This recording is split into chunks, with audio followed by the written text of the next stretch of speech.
চোর আমি অনেক রকম দেখেছি অনু, কিন্তু কচু চুরি করতে তোকেই প্রথম দেখলাম। মস্করা সূচক তীরের ফলার মতো বলা কথাগুলো ভেসে এসেছে পুরুষালী ভারী কণ্ঠস্বর থেকে। ক্রোধান্বিত দৃষ্টিতে পেছনে ফিরে অনু দেখতে পেল অনলকে। ঠোঁটে তার মুচকি হাসি। বিরক্তিতে আর সহ্যের সীমা রইল না অনুর। রাগান্বিত স্বরে বলল, কচু চুরি করছি মানে? দেখেন অনল ভাই, উল্টাপাল্টা কোনো কথা বলবেন না বলে দিচ্ছি। যা বাবা, উল্টাপাল্টা কথা বললাম না কি আমি? তুই দেখ তুই এখন কোথায়? তুই কচুর বাগানে কি করিস বল? নাগিন ড্যান্স দিয়ে আপনার কোনো সমস্যা? না না, আমার কেন সমস্যা হবে? তবে তোকে নিয়ে খুব চিন্তা হচ্ছে। অনুর কপালে এবার ভাঁজ পড়ে। এই লোকটি সুযোগ পেলে অনুকে হেনস্থা করতে ছাড়ে না। সে নাকি আবার অনুরই জন্য চিন্তা করছে। দুহাত বগল দাবা করে। তা কি চিন্তা হচ্ছে শুনি? ঠোঁটের হাসিটা চওড়া করে অনল বলে, তুই তো এমনিতেই চুলকানি মানুষ, আবার নাকি কচু খেতে নাগিন ডান্স করছিস। চুলকাতে চুলকাতেই তো পটল তুলবি। রাগে দাঁত কিরমির করছে অনু। রাগের চোটে বলার মতো কোনো কথাও খুঁজে পাচ্ছে না। কিন্তু থেমে থাকার মেয়ে অনু নয়। শাসিয়ে শাসিয়ে সে বলল, আপনার মুখে কস্টেপ লাগিয়ে তারপর আমার সামনে আসবেন বলে দিচ্ছি, অসভ্য লোক।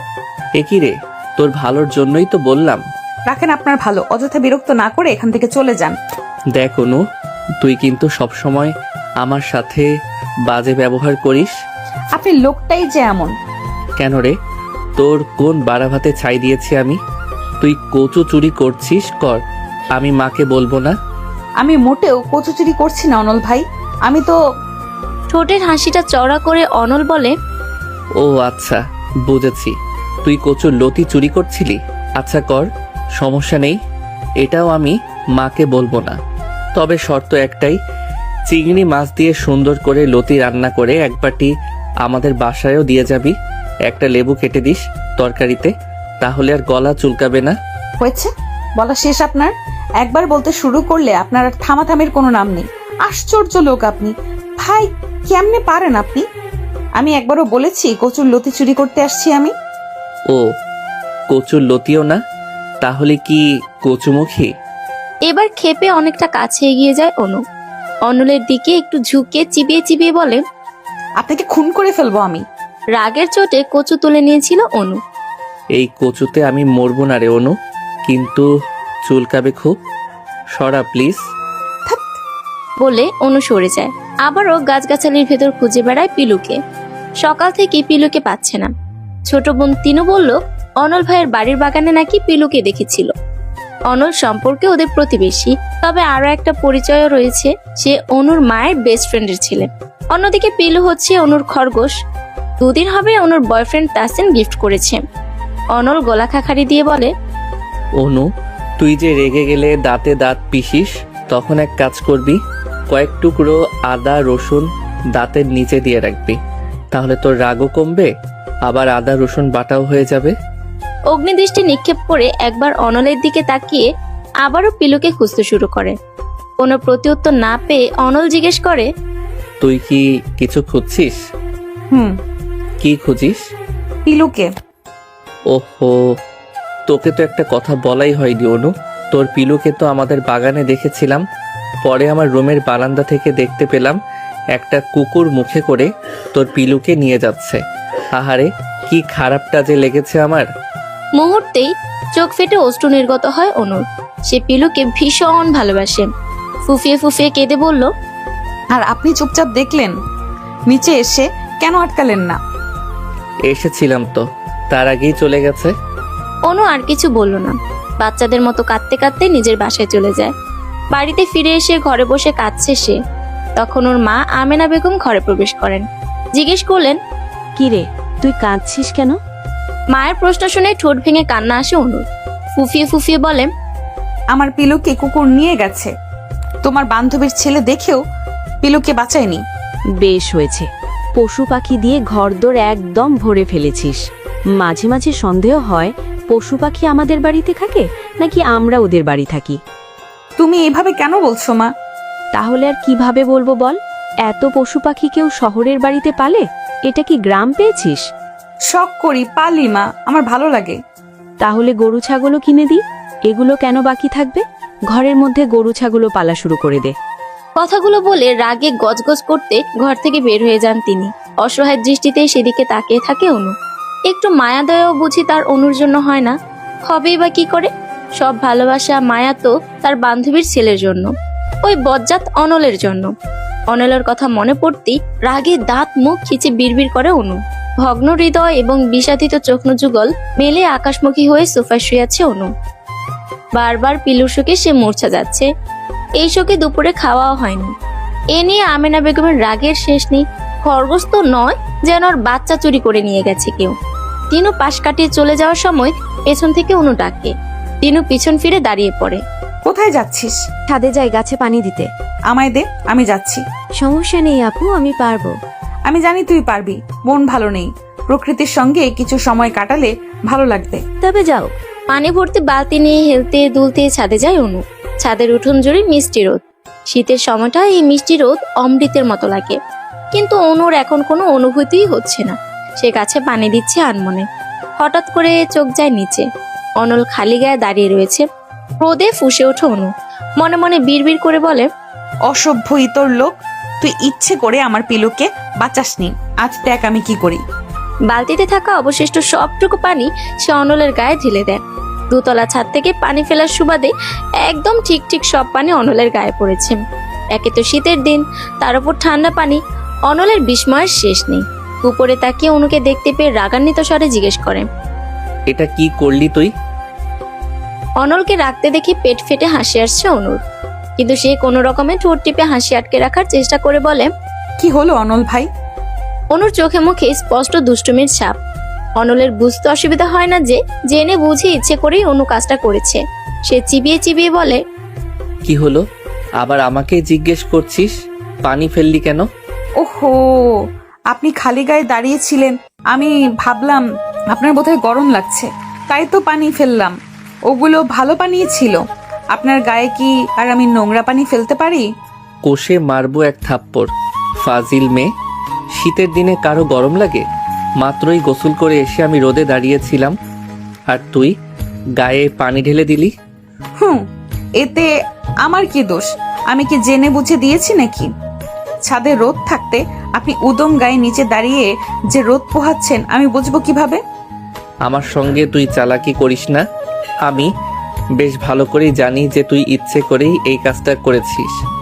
একদমই না, সত্যি বলছি। অনুর বাচ্চা, তুই ওইখানেই দাঁড়া, আজ তোকে আমি মজা দেখাচ্ছি। এই বলেই অনল বাড়ির ভেতর প্রবেশ করে ছাদে যাওয়ার জন্য। এদিকে ভয়ে হাত পা অসাড় হয়ে আসছে অনুর। না জানে ছাদে এসে কোন কাণ্ড করে বসে। অনল ছাদে এসে হাত মুষ্টে ধরে অনুর। ব্যথা টু শব্দ করতেই যেন অনু ভুলে বসেছে যে এই ভয়ে ট্যাঙ্কির পেছনে লুকিয়েছিল, অথচ লাভ কিছুই হলো না। ঠিক ঠিক খুঁজে বের করেছে, শালা ডাফার। মনে মনে গালি দিয়েও অনু ক্ষান্ত হয় না।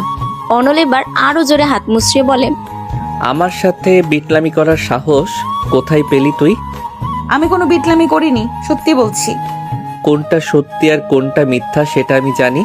তুই যদি ডালে ডালে চলিস, তাহলে আমি চলি পাতায় পাতায়, বুঝছিস? আমায় বিশ্বাস করেন। মরে গেলেও না, তোকে এখন আমি ট্যাঙ্কির পানিতে চুবাবো। চল। না না না, টাঙ্কির পানি অনেক ঠান্ডা, জমে বরফ হয়ে যাব আমি।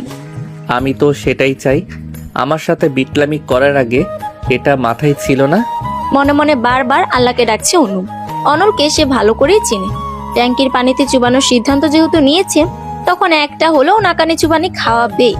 অনুর মনের ডাক আল্লাহ শুনেছে। ওই সময় ছাদে এসে উপস্থিত হয় অনিক, অনলের ছোট ভাই।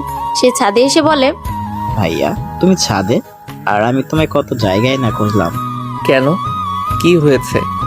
মা তোমায় খুঁজছে, কিন্তু তোমরা এখানে কি করছো? এই বজ্জাত মেয়ে আমার গায়ে ঠান্ডা পানি ঢেলে দিয়েছে। অনলের হাতটা কিঞ্চিত আলগা হয় দ্রুত নিজের হাত ছাড়িয়ে নেয় অনু। অসহায়ের মতো মুখ করে বলে, বিশ্বাস করো অনিক ভাইয়া, আমি ইচ্ছে করে কাজটা করতে চাইনি। আমি তো ভেবেছি ওনার। চুপ, একদম চুপ, মিথ্যাবাদী। ধমকে কিছুটা চমকেও যায় অনু। ওদের ঝগড়া দেখে মিটিমিটি হাসে অনেক। ছোট থেকে দুজনেরই সাপে নেউলের সম্পর্ক দেখে আসছে। সুযোগ একবার পেলেই হচ্ছে। কেউ কাউকে জব্দ করতে সেই সুযোগ এক তিল পরিমাণ পর্যন্ত ছাড়বে না। তবে এর একটা বিহিত এখন করতেই হবে, নয়তো দুজনের ঝগড়া চলতে চলতে রাত হয়ে যাবে। তবুও ঝগড়া থামবে না। অনেক পণ্ডিতের মতো অঙ্গভঙ্গি করে বলে, আচ্ছা আচ্ছা, ঝগড়া অনেক হয়েছে, এখন অনু ঘরে যাও, আর ভাই আমার সঙ্গে বাসায় চলো। অনুর দিকে তাকিয়ে রাগ দেখিয়ে বলল, কিসের বাসায় যাব? আগেই পাজি মেয়েটাকে আমি সায়স্তা করব। ছাদের দরজার সামনে এসে বলে, আপু, গাছে পানি দেওয়া শেষ হয়নি? সঙ্গে অনল এবং অনিককে দেখে একটু চমকিতই হলো যেন। আসলে চমকায়নি, অবাক হওয়ার অভিনয় করেছে মাত্র। অনেক আসার আগে তিনুকে বলেই এসেছে। ঠোঁটে হাসি ফুটিয়ে তিনু বলে, আরে, অনেক এবং অনল ভাইয়াও তো দেখি এখানে। হ্যাঁ, ছাদটা একটু ঘুরতে আসলাম। ভালো আছো? জি, আপনি? আলহামদুলিল্লাহ। আরো কিছু কথা অনিক এবং তিনু চোখে চোখে বলে নিল। এখান থেকে পালানোর জন্য অনু তাড়া দিয়ে বলল, মা আমায় ডাকছে, তাই না? হ্যাঁ, তাড়াতাড়ি ভেতরে চলো। অন্যদিকে তাকিয়ে আছে অনল। অনু তিনুর হাত ধরে হাঁটা ধরে। অনল এবং অনুর দৃষ্টির অগোচরে তিনুকে চোখ মারে অনেক। লজ্জায় রাঙা হয়ে যায় তখন তিনু। বড় দুজনের সম্পর্ক সাপে নেউলে হলেও ছোট দুজনের ভাব গলায় গলায়। তিনু যখন ক্লাস 10-এ পড়ে তখন থেকেই দুজনের সম্পর্ক হয়। এখন তিনু ইন্টার ফার্স্ট ইয়ারে পড়ে, অনল পড়ছে মাস্টার্সে। অনেক অনার্স 2য় বর্ষে পড়ে, একই ভার্সিটিতে। অনু অনার্স ফার্স্ট ইয়ারে ভর্তি হয়েছে, এখনো ক্লাস শুরু হয়নি। ভার্সিটিতে ভর্তি হওয়ার নিয়েও কত কাহিনী করতে হয়েছে। কিছুতেই অনলের ভার্সিটিতে ভর্তি হতে চায়নি, কিন্তু ওর চাওয়াতেই বাকি, বাবা মায়ের কথাই শেষ কথা। আর তাদের পিছনে কলকাঠি নাড়ছে বজ্জাত অনল। আমেনা বেগম রান্না করছিলেন। পিলুর জন্য মনটা ভালো নেই অনুর। খাওয়ার প্রতি রুচি মরে গেছে। একটু ঝাল ঝাল করে চিংড়ি দিয়ে নুডলস খেতে ইচ্ছে করছে। অনু রান্নাঘরের দিকে এগোয়, মায়ের উদ্দেশ্যে বলে, আম্মা, কি? নুডলস খাবো। এই সময়? খুব খেতে ইচ্ছে করছে। আচ্ছা, রান্না শেষ হোক। কলিং বেলের শব্দ শুনে আমেনা বেগম আবার বললেন, ময়লাবালা আসছে মনে হয়, যা তো ময়লাগুলো দিয়ে আয়। আমি রান্নাঘরে তোমার ময়লা নিতে আসছি? বেশি কথা না বলে যা বলছি তাই কর, যা। প্রচন্ড অনীহা নিয়ে ময়লার ঝুড়ি হাতে তুলে নেয় অনু। রাগে গজগজ করতে করতে দরজা খুলে ময়লাগুলো সামনে ধরে বলে, ময়লা নিয়ে বিদায় হন। সামনের লোকটি অবাক হয়ে তাকিয়ে আছে। ইতস্তত করে ক্ষীণ স্বরে বলে, আমাকে দেখে কি আপনার ময়লাওয়ালা মনে হচ্ছে? এবার অনু ভালো করে খেয়াল করে ময়লার ঝুড়ি নামিয়ে রাখলো। লোকটিকে দেখে তো ময়লাওয়ালা মনে হচ্ছে না। ফর্মাল ড্রেস, চোখে মোটা ফ্রেমের চশমা, দেখতে ভদ্রলোক লাগে। অনু জিজ্ঞেস করলো, কে আপনি? চশমা ঠিক করে বলে, জি, আমি অয়ন। অয়ন না কয়েন সেটা জানতে চাইনি। এখন কেন এসেছেন? কাকে চান? জি, আমি একজন ডাক্তার। ডক্টর কামাল স্যার আমায় পাঠিয়েছেন। ডাক্তার? আপনি কি পাখির ডাক্তার? অয়ন বিব্রত বোধ করতে লাগলো এই প্রশ্নে। পুনরায় চশমার ফ্রেম ঠিক করে বলল, জি না। তো আপনি কি গরুর ডাক্তার? কিন্তু আমরা তো গরু পালি না। জি না, আমি গরুর ডাক্তারও না, আমি মানুষের ডাক্তার। ও, আমরা তো কেউ অসুস্থ না। আমার তিতুস একটু অসুস্থ, তাই মানুষের ডাক্তারের প্রয়োজন নেই। তাহলে কামাল আঙ্কেল আপনাকে কেন পাঠিয়েছে? তিতুসকে? আমার টিয়া পাখি। ও জি, আসলে ওনার বন্ধুর প্রেশার মাপার জন্য। মানে বাবার? ওনার নাম খালেদ রহমান। উনি আমার বাবা হন। আসুন, ভেতরে আসুন। আর কিছু মনে করবেন না, আমি ভেবেছিলাম ময়লাওয়ালা এসেছে। সমস্যা নেই। ডাক্তারকে বাবার রুমে রেখে অনু নিজের ঘরে গিয়ে শুয়ে পড়ে। কিছুক্ষণ শুয়ে থেকে খাঁচা থেকে তিতুসকে বের করে হাতের উপর রাখে, মাথা চুলকে দেয়, কথা বলে। আমেনা বেগম রুমে এসে বলেন, আবার পশু পাখি নিয়ে বসছিস? মা, কতবার বলেছি ওদের পশু পাখি বলবে না। সুন্দর সুন্দর নাম রেখেছি আমি। আর এই টিয়ার নাম তিতুস, ওকে তিতুস ডাকবে। তোর মতো এত রংঢং তো আমি করতে পারবো না। সারা জীবন কুকুরকে কুত্তা আর বিড়ালকে বিলাই বলে এখন উনি পশু পাখির নাম রাখা শুরু করেছে, তাও আজগুবি সব নাম।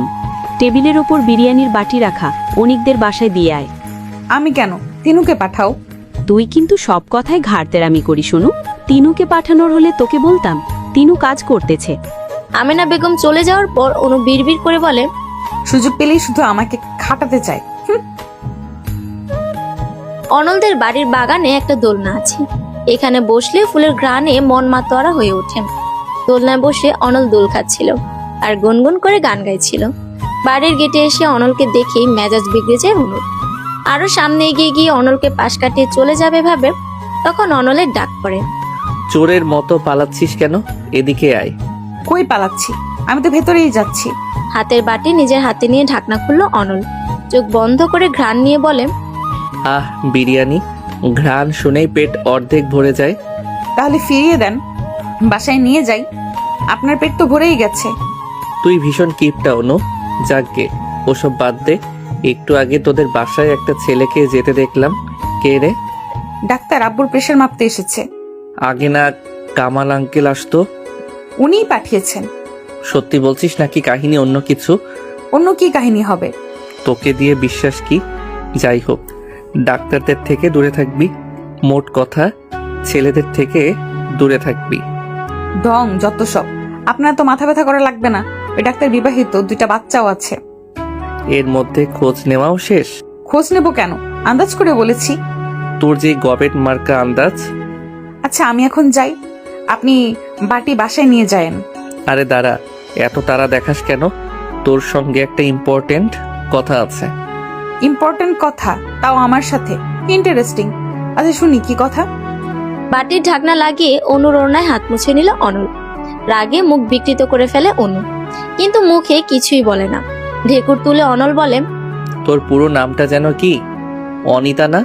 কি একটা নাম, ছ্যাঃ, মনে হচ্ছে গণিতের সঙ্গে একটা আকার যোগ করে গণিতা বানানো হয়েছে, আর সেখান থেকে অনিতা। তোর বাচ্চা কাচ্চা যখন হবে তখন তাদেরকে তোর জামাই গল্প শোনাবে। শোনো আমার গুলুমুলু কুলুকুলু আন্ডা বাচ্চারা, তোমরা কি জানো তোমাদের মায়ের আদি নাম কি ছিল? গণিতা ছিল। গণিতা থেকে অনিতা, এরপর আরো শর্ট করে রাখা হয়েছে অনু। তোমরা তোমাদের মাকে এখন থেকে ডাকবে গনু। না না, মাকে তো নাম ধরে ডাকা যায় না, ডাকবে গনু মাম্মাম। মনে থাকবে? দেখো যেন আবার গনু ডাকতে গিয়ে গরু ডেকে ফেলো না। তোমাদের মা যেই দজ্জাল কেলেঙ্কারি বেঁধে যাবে বাড়িতে, এই হবে তোর ভবিষ্যৎ। অনলের কথা শুনে দাঁত কিরমির করে অনু। চিবিয়ে চিবিয়ে বলে, প্রথমত আমার নাম আমি নিজে রাখি নাই, আমার আব্বা আম্মা আকিকা করে রাখছেন। দ্বিতীয়ত আমার জামাই আপনার মতো বদ অসভ্য ইতর হবে না, যে এসব উদ্ভট চিন্তা ভাবনা বা কল্পনা তার মাথায় আসবে, বুঝেছেন? অনুর মেজাজ খুব খারাপ। অনলকে ভর্তা বানাতে পারলে ওর শান্তি হতো। সবসময় প্যারা তো দেয়ই, এখন আবার কিছু উল্টাপাল্টা চিন্তা ভাবনা করছে। নাম অনিতা হোক বা গণিতা, তাতে ওর কি? শালা বদ। রাগে হিসেস করতে করতে নিজের ঘরে আসে অনু। বারান্দা থেকে ফিসফিসানের শব্দ আসছে। অনু বারান্দায় গিয়ে দেখতে পায় তিনুকে। হুট করে অনু আসায় অপ্রস্তুত হয়ে পড়ে তিনু। তুই এখানে কি করছিস? অনুর ঘরের বারান্দা থেকে অনেকের ঘরের বারান্দা স্পষ্ট দেখা যায়, তাই তিনু অনুর ঘরে এসেছিল। দুজন দুজনকে দেখে ফোনে কথা বলছিল। আগে অবশ্য অনু এবং তিনু এই রুমেই থাকতো, কিন্তু পশু পাখিতে ভয় পায় তিনু।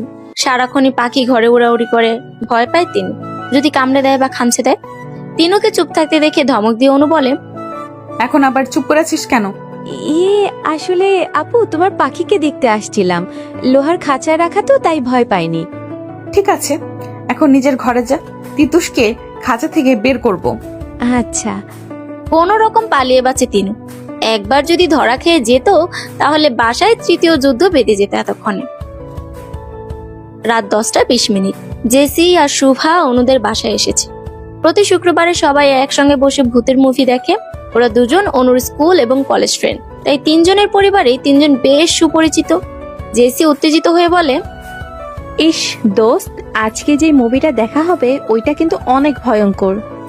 আজকে কোন মুভি দেখা হবে? ইভিল ডেড, অনল ভাইয়া বলেছে। আজকে তোরা মুভি দেখিস, আমি দেখবো না।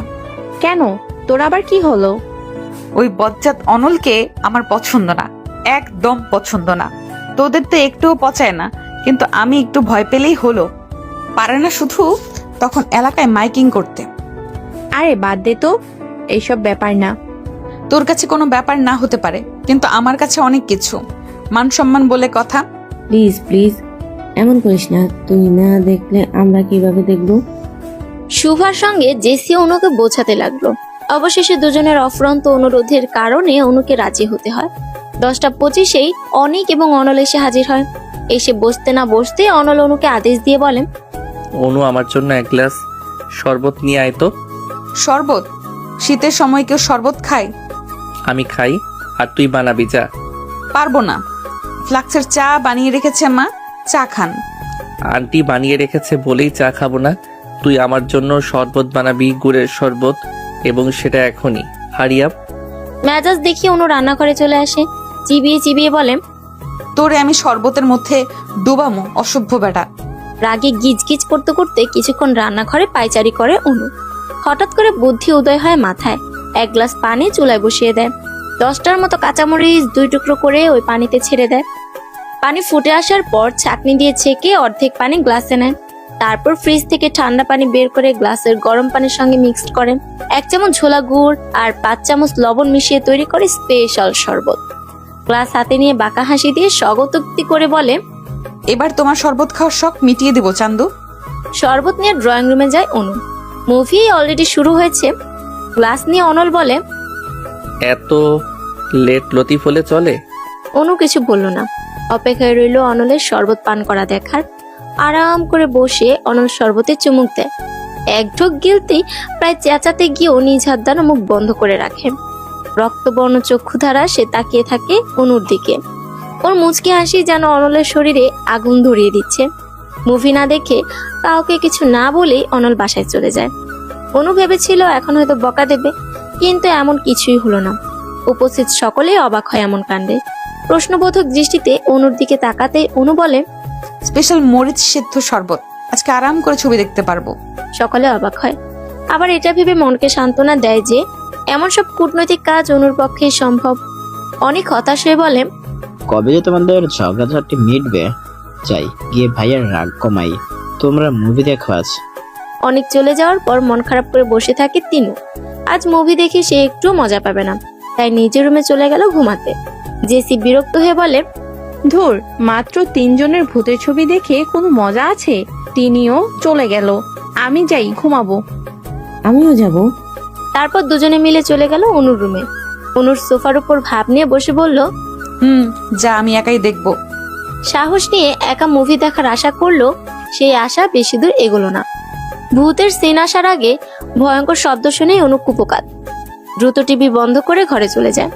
জেসি আর সুহার মাঝখানে ঘাপটি মেরে শুয়ে পড়ে। ভূতের ছবি একা দেখা অনুর কাম্য নয়। সকালের দিকে এলোপাথারি ধাক্কা ধাক্কিতে ঘুম ভাঙে অনুর। চোখ কষলে বিছানায় বসতে দৃষ্টি যায় তিনুর দিকে। বিরক্তিসূচক চয়ের মতো শব্দ করে অনু বলে, এভাবে ডাকলি কেন? আরে আগে ড্রয়িং রুমে আসো তাড়াতাড়ি। তিনু এক প্রকার টেনেই নিয়ে গেল অনুকে। ড্রয়িং রুমে গিয়ে চমকে যায় অনু। অনলের কোলে পিলুকে দেখে খুশিতে লাফিয়ে ওঠে। ছো মেরে অনলের কোল থেকে নিজের কোলে নিয়ে আদর করতে থাকে। আনন্দিত হয়ে অনলকে জিজ্ঞেস করে, কোথায় পেলেন ওকে? আপনি যে বললেন কুকুর নিয়ে গেছে। ও তো পিলো নয়। তাহলে? তোর চোখের মাথা গেছে রে অনু। চোখ কষলে ভালো করে দেখ, এটা খরগোশ না, ওর মতো দেখতে একটা ছোট বিড়াল ছানা। অনু এবার ভালো করে তাকিয়ে দেখলো, আসলেই খরগোশের মতোই ধবধবে সাদা বিড়াল ছানাটি, একদম ছোট বাচ্চা। কি কিউট! অনুকে চুপ থাকতে দেখে অনল বলল, পিলুর মতো দেখতেই দোকান থেকে একটা বিড়াল কিনে আনলাম। যেভাবে কান্নাকাটি শুরু করেছিলি। তাতে আপনার কি? তাসকিনকে বললেন, তাসকিন কিনে দিত। কই তাসিন আর কই আমি? আমার লগে কি তাসিনের যায়? তাসিন আমার বয়ফ্রেন্ড, কিন্তু আপনি কে? আমার পড়শি শুধু। হুম, শুধু পড়শি না, আন্টির বেস্ট ফ্রেন্ডের ছেলেও আমি, ভুলে যাস না। যেই সেই লোক না আমি। আমি হলাম অনল। আপনি একটা কচুর নল। রেসপেক্ট দিয়ে কথা বল অনু।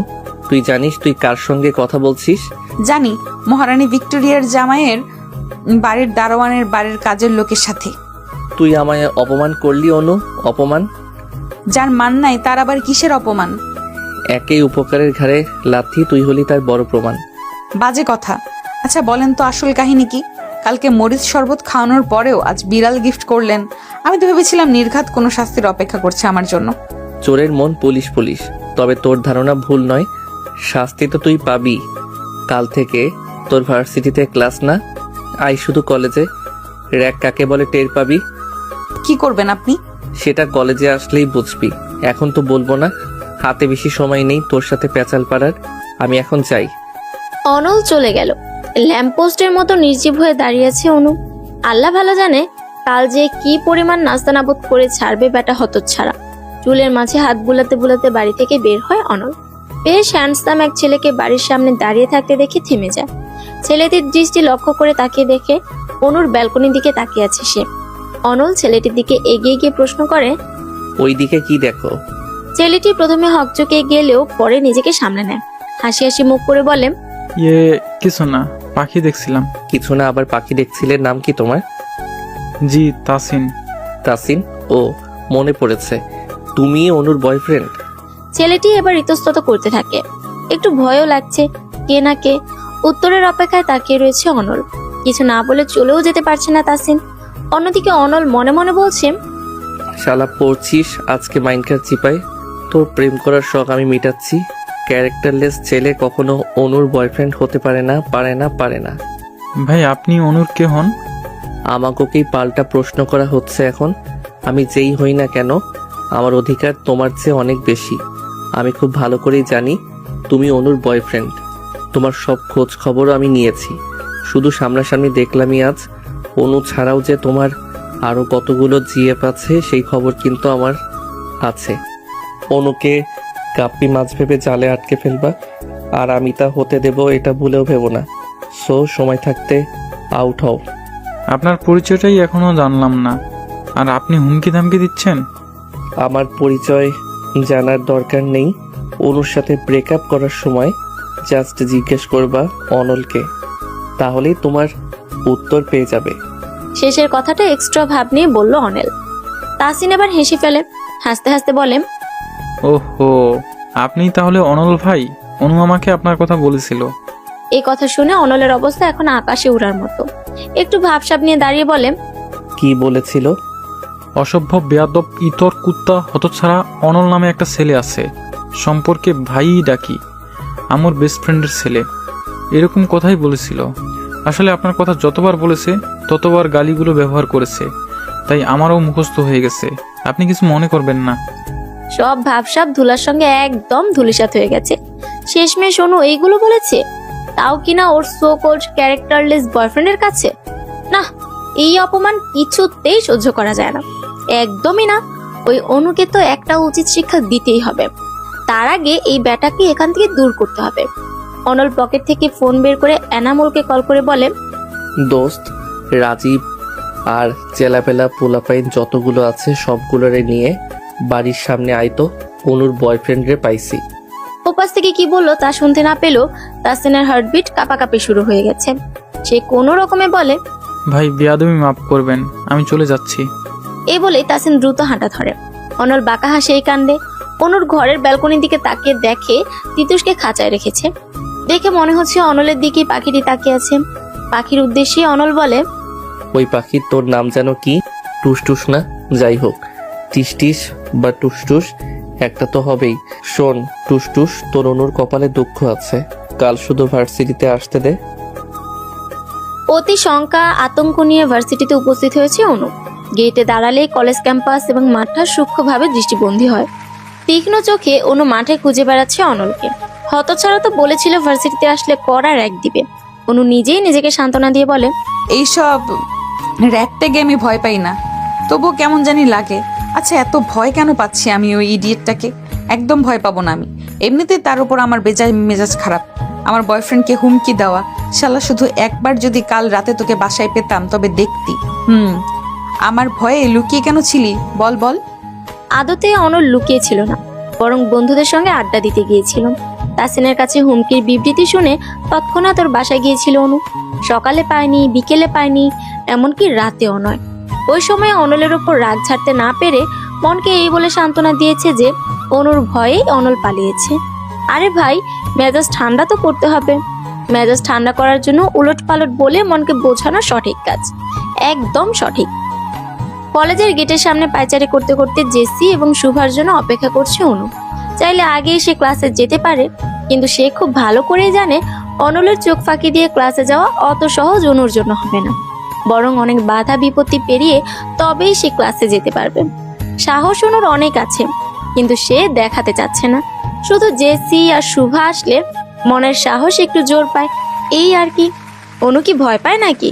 নেহি নেহি, কাভি নেহি। নিজের মনে সংলাপ বুনে যাচ্ছে অনু। অথচ এখনো গাধি দুইটা আসছে না। বিরক্ত হয়ে কলই করে, তখন দেখতে পায় ওদের রিক্সা সামনে এসে থেমেছে। জেসি কল রিসিভ করে ফেলেছিল। রিক্সা নজর আসার পর কল কেটে দিয়ে অনু বলে, আমায় দেখেও কল রিসিভ করলি কেন?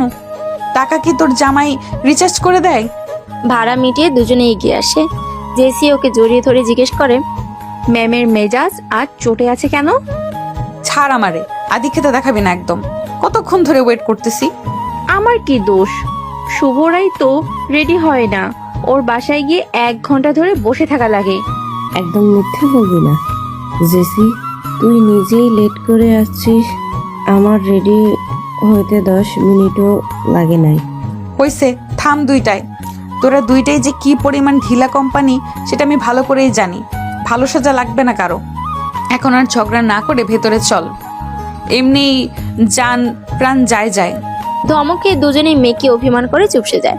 শেষের কথাটা শুনে শুভা জিজ্ঞেস করে, জান যাবে কেন? এত কিছু জানা লাগবে না, চল। 3 বান্ধবী মিলে ভেতরে যায়। আল্লাহ আল্লাহ জপছে অনু। ক্যাম্পাসের কোথাও অনলকে চোখে পড়ল না।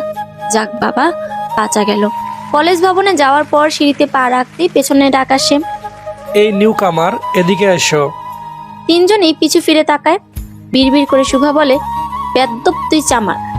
ওরা এগিয়ে যেতেই সামনে ছেলেগুলো জিজ্ঞেস করে, ফার্স্ট ইয়ার না? অনু, জেসি, শুভা মাথা ঝাঁকায় বলল, গুড। ক্লাসে যাওয়ার আগে একটা কাজ করতে হবে। কি কাজ? বলছি, তার আগে তোমাদের নামগুলো বলো তো। ওর নাম শুভা, ওর নাম অনু, আর আমার নাম জেসি। তুমি আর শোভা এক সাইডে এসে দাঁড়াও। 3 জনই অবাক হয়ে 3 জনের দিকে তাকায়। বুঝতে পারছে না এরা ঠিক কি করতে যাচ্ছে। ছেলেটি পুনরায় বলল, দাঁড়িয়ে আছো কেন? যা বললাম চুপচাপ তাই করো। জেসি এবং শুভা এক সাইডে এসে দাঁড়ালো। ছেলেটি এবার আরাম করে গাছের সাথে হেলান দিয়ে দাঁড়িয়ে বলে, অনু, এবার একটা গান শোনাও তুমি। বাজ পড়ার মতো শব্দ হলো মনে হয় অনুর কানে। এখন এই বাংলা সিনেমার মতো চারদিকে বজ্রপাত হবে, ধিমতানা শব্দ হবে। না, এ হতে পারে না। এত নিষ্ঠুরতম কাজ কেউ করতে পারে না। কিন্তু হায়, এরকম কিছুই হলো না। ধুর, ফিলিংসের দফা রফা। অনুর চোখে মুখে বিস্ময় দেখে উপস্থিত ছেলেগুলো মুচকি মুচকি হাসছে। ভাবনার গহীন অতল থেকে বেরিয়ে এসে অনু প্রশ্ন করে, গান গাইবো কেন? তাছাড়া আমি গান গাইতে পারি না। গাইতে না পারলেও কিছু করার নেই, গাইতেই হবে। এত নতুন স্টুডেন্টসদের মধ্যে আমাকেই কেন র্যাক দেওয়া হলো? কারণ তোমাকে আমাদের পছন্দ হয়েছে। লক্ষ্যে একটা মেয়ে তুমি। এখন সময় নষ্ট না করে গান শুরু করো। একটু পরেই তোমাদের ক্লাস শুরু হবে। প্রথম দিন দেরি করা ঠিক হবে না, তাহলে স্যার নিকনেম দিয়ে দিবে লেট লতিফ। ক্লাস টিচার কিন্তু ভারী সাংঘাতিক। হাত ঘড়িতে সময় দেখে কথাগুলো গড়গড় করে বলল পাশের ছেলেটি। কিন্তু অনু তো দমে যাওয়ার পাত্রী নয়। অনল র্যাক দিলে ভিন্ন বিষয় ছিল। ওই ছেলে ঘাটতেরা, কথা না শুনে উপায় থাকতো না। কিন্তু এদেরকে ভয় দেখানো যাবে। অনলের কথা বলে ভয় পাবে নিশ্চয়ই। কারণ এই ভার্সিটিতে নাকি অনলের অনেক নাম ডাক আছে। সে শুনেছে। গলাটা পরিষ্কার করে ভাব নিয়ে অনু বলল, আপনারা কোন ইয়ারে পড়েন? Honours final year. অনলকে চেনেন নিশ্চয়ই। চিনি, সিনিয়র ভাইয়া। গুড। জানেন সে আমার কি হয়? কে হয়? আমার মায়ের বেস্ট ফ্রেন্ডের ছেলে। এবার ভাবটা বেড়ে গেল অনুর। অনল ভাইয়া, তোমার নানুর মেয়ের বেস্ট ফ্রেন্ডের ছোট ছেলের বড় ভাই হোক, তাতে কিচ্ছু যায় আসে না। যা বললাম তাই করো। কচুটায় পেঁচাইয়া কি সম্পর্কের কথা বলল রে বাল? তবে এটা বোঝা যাচ্ছে অনলকে ওরা ভয় পায় না। কচুর নামটা কলেজে তার। ধুর, ছেলেগুলো এবার তাড়া দিয়ে বলল, অনেক সময় নষ্ট করেছ, জার্গের শাস্তি বাড়িয়ে দেওয়া হলো। এবার আমাদের সিলেক্ট করা গান গাইতে হবে। তুমি মমতাজের বন্ধু যখন বললইয়া গানটি গাইবে এখনই, আর একটা কথাও বাড়াবে না। তৃষ্ণায় অনুর গলা শুকিয়ে যাচ্ছে। এই বানরের দলগুলো দেখি অনলের চেয়েও ডেঞ্জারাস। জেসি আর শুভা অসহায়ের মতো তাকিয়ে আছে। অনু কাঁদো কাঁদো হয়ে বলে, আমি গান গাইতে পারি না। এসব কথা শুনবো না খুকি, যেভাবে পারো সেভাবে গাও। গাইতেই হবে। হ্যাঁ খুকি। অনুর ইচ্ছে করছে এখন হাত পা ছড়িয়ে বসে কাঁদতে, যেমনটা ছোটবেলায় করতো। কিন্তু এখন সে বড় হয়ে গেছে। ছোটবেলায় কেউ না হাসলো, এখন সবাই হাসবে, প্রাণ খুলে হাসবে। বিনা টিকিটে ফ্রিতে বিনোদন কেই বা না নিতে চায়, যেমনটা এখন চাচ্ছে বান্দরের দলগুলা। অনু মনে মনে ভাবছে অনেকগুলো বানর পালবে সে, আর এই ছেলেগুলোর নামে বানরের নাম রাখবে। বদ, অসভ্য, নাইজেরিয়া। আশেপাশে তাকিয়ে অনু প্রস্তুতি নিচ্ছে। ছেলেগুলো তারা দিয়েই চলেছে। গান না গাইলে যে রক্ষে নেই তা হাড়ে হাড়ে বুঝতে পারছে। অবশেষে মানে জুতের ফালুদা করে অনু গান গাইতে শুরু করে। বন্ধু যখন বউ লইয়া আমার চোখের সামনে দিয়া রঙ্গ কইরা হাইটা যায়, বুকটা ফাইটা যায়। অনুর চোখ কাঁদো কাঁদো। দুঃখের কথা আর কি বলবো, এই সিচুয়েশনে অনুর গান শুনে জেসি আর শুভারও হাসি পাচ্ছে, কিন্তু বান্ধবীর বিপদে হাসাটা অনুচিত, তাই আপ্রাণ চেষ্টা করে চলেছে হাসি আটকানোর জন্য। ছেলেগুলো মিটিমিটি হাসছিল, বলল, সুর হয়নি খুকি, আরেকবার গাও, এবার হবে। দ্বিতীয়বার গাওয়ার সময় জেসি আর শুভা নিজেদের হাসি আটকে রাখতে পারলো না, দুজনে অট্ট হাসি হেসে ফেললো। এবার ছেলেগুলো শব্দ করে হাসা শুরু করে, আর অনুর ইচ্ছে করছে সবগুলারে মেরে মাটি চাপা দিয়ে রাখতে। বান্ধবী দুইটা মীর জাফরের বংশধর বোঝা যাচ্ছে। ছেলেগুলো হাসি থামিয়ে ওদের দুজনের উদ্দেশ্যে বলেন, এই তোমরা হাসলে কেন? এখন ওর সঙ্গে তোমরাও গান গাইবে, শুরু করো। অনু, খুকি, আরেকবার গাও তো। রাগে গিজগিজ করছে অনু, কিন্তু জেসি আর শুভাকেও গাইতে বলেছে বলে খুশি হয়েছে। মীর জাফরের বংশধর এবার বুঝ মজা। তিনজনের ব্যাসুরা কণ্ঠে গান শুনে ছেলেগুলো হেসে লুটুপুটি খাচ্ছে। অনু পারলে চোখের দৃষ্টিতে ওদের ভস্ম করে দেয়। ক্লাস শুরুর ঘন্টা পড়ার পর ওরা বলল, অনেক সুন্দর গেয়েছো তোমরা, মাঝে মাঝে আমাদের একটু গান শুনিও কেমন খুকিরা? এখন ক্লাসে যাও, গুড লাক। গান শুনে মরলি না কেন বান্দরের দলগুলো? গানের সঙ্গে বিষ মেশানোর সুযোগ থাকলে সেই বিষ তোদের গিলাতাম, অসভ্য। বেজ্জতি করে এখন আবার বলে গুড লাক। ইস, প্রথম দিনই বেজ্জতি। কড়া দৃষ্টিতে ওদের দিকে তাকিয়ে মনে মনে কথাগুলো বলল অনু। তারপর তিনতলায় চলে গেল।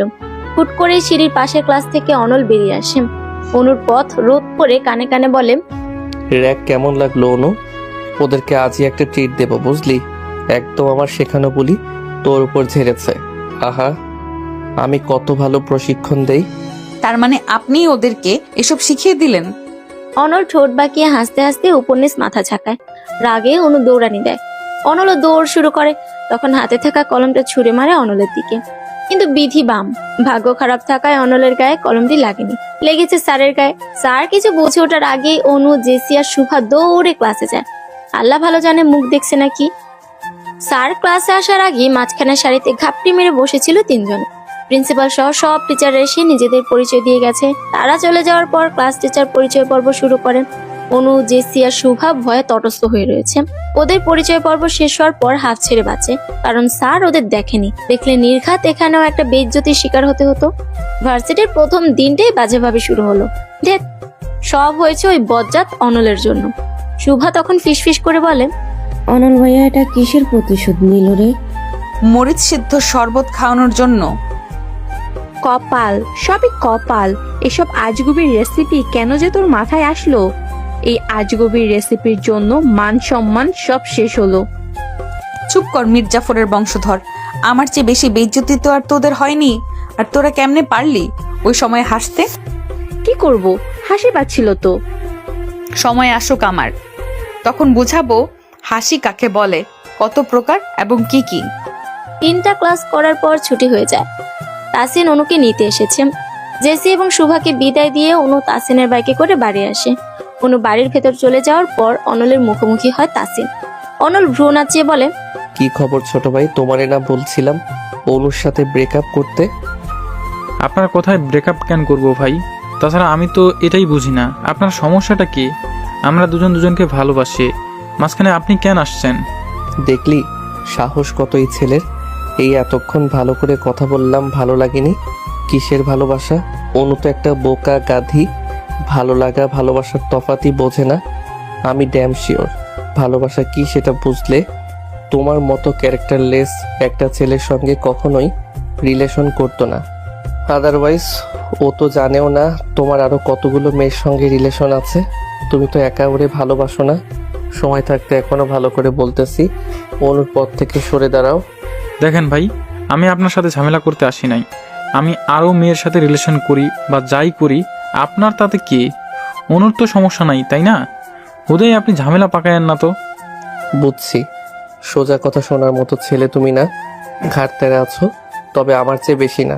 লাস্ট ওয়ার্নিং দিতেছি, অনুর পথ থেকে না সরলে আমার চেয়ে খারাপ কেউ হবে না।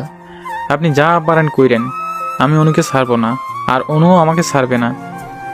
ওভার কনফিডেন্স হয়ে গেল না? তুমি অনুরে না ছাড়লেও অনু তোমায় ছাড়বে। পারলে চেষ্টা করে দেখতে পারেন। অনেক কষ্টে অনুর মন গুলিয়েছি, আমার প্রতি ওর অগাধ বিশ্বাস আর ভালোবাসা আছে। তাছাড়া আপনাকে এমনিতেও অনু পছন্দ করে না, সহ্যও করতে পারে না। আপনার কথায় অনু আমায় ছাড়বে না। ছাড়বে, just wait and watch. Tasin আর কিছু বলল না, বাইক নিয়ে সেখান থেকে চলে যায়। অনিক তখন বলে, বাদ দাও না ভাই, কি দরকার অযথা ওদের মাঝে ঝামেলা করার। দরকার আছে অনেক। ছেলেটা ভালো হলে আমি এমন করতাম না, কিন্তু ছেলেটা প্লে বয়, ক্যারেক্টারলেস, আরও অনেকগুলো মেয়ের সাথেও রিলেশন আছে। ভাইয়া একটা কথা বলি, তুমি কি ওনকে ভালোবাসো? অনেকের কথা শুনে অনল ফিক করে হেসে ফেলে। মাছি তাড়ানোর ভঙ্গিতে বলল, হুস, পাগল হলি নাকি তুই? আমি কেন অনুকে ভালোবাসতে যাব? তাহলে সারাক্ষণ তুমি ওর পিছনে লেগে থাকো কেন? তুমি কি ওর রিলেশন ভাঙতে চাচ্ছ? পেছনে লাগি বলতে ওকে জ্বালাতে আমার ভালো লাগে, ও রাগলে আরও বেশি ভালো লাগে। বাকি রইল রিলেশনের কথা। ওই মাথা মোটা মেয়ে ভালো খারাপ এখনো কিছুই বোঝে না, বড় হয়েছে শুধু হাতে পায়ে। হ্যান্ডসাম হলে আর কয়েকদিন পিছু পিছু ঘুরলেই ওর মন গলে যায়। ছেলে ভালো নাকি খারাপ সেটা তো মানুষ আগে খোঁজ খবর করে। ওর ওই বয়ফ্রেন্ড ভালো না, বললাম না, 1 নাম্বারের ক্যারেক্টারলেস। এই জন্যই আমি চাচ্ছি না তাসিনের সাথে ওর রিলেশন থাকুক। বুঝলাম। এখন কথা হচ্ছে, ছেলে ক্যারেক্টারলেস হোক অথবা ভালো, তাতে তোমার কি? মানে আমাদের কি? জীবন ওর, সিদ্ধান্ত ওর, যার সাথে ইচ্ছে রিলেশন করুক। এটা সিদ্ধান্ত নয়, অনেক আবেগ। অন্য আবেগের বশে কোনো ভুল কাজ করুক কিংবা কারো দ্বারা ওর ক্ষতি হোক, এটা আমি চাই না। এখন যাই, এনামুল দেখা করতে বলেছে। আচ্ছা যাও। অনেক বাড়ির ভেতর যাওয়ার পর অনল আসে অনুদের বাসায়। তিনি দরজা খুলে দেয়। অনল জিজ্ঞেস করে, অনু কি করে? আপু ঘুমাচ্ছে, এসেই শুয়ে পড়েছে। অলসের অলস, বিড়ালটা কোথায়? আপুর ঘরেই। চলো তো যাই। তিনুকে নিয়ে অনল অনুর ঘরে আসে। ঘরে ফ্লোরে বসে আছে বিড়াল ছানাটি। বিড়ালটি হাতে নিয়ে অনল তিনুকে বলল, ওই কুম্ভকর্ণটাকে ডেকে তোলো। হুহু, আপু বকবে, আপনি ডাকেন। আমারে টাকা লাগবে না, তিনি ওই অসভ্য লোকটাকে বল চলে যেতে।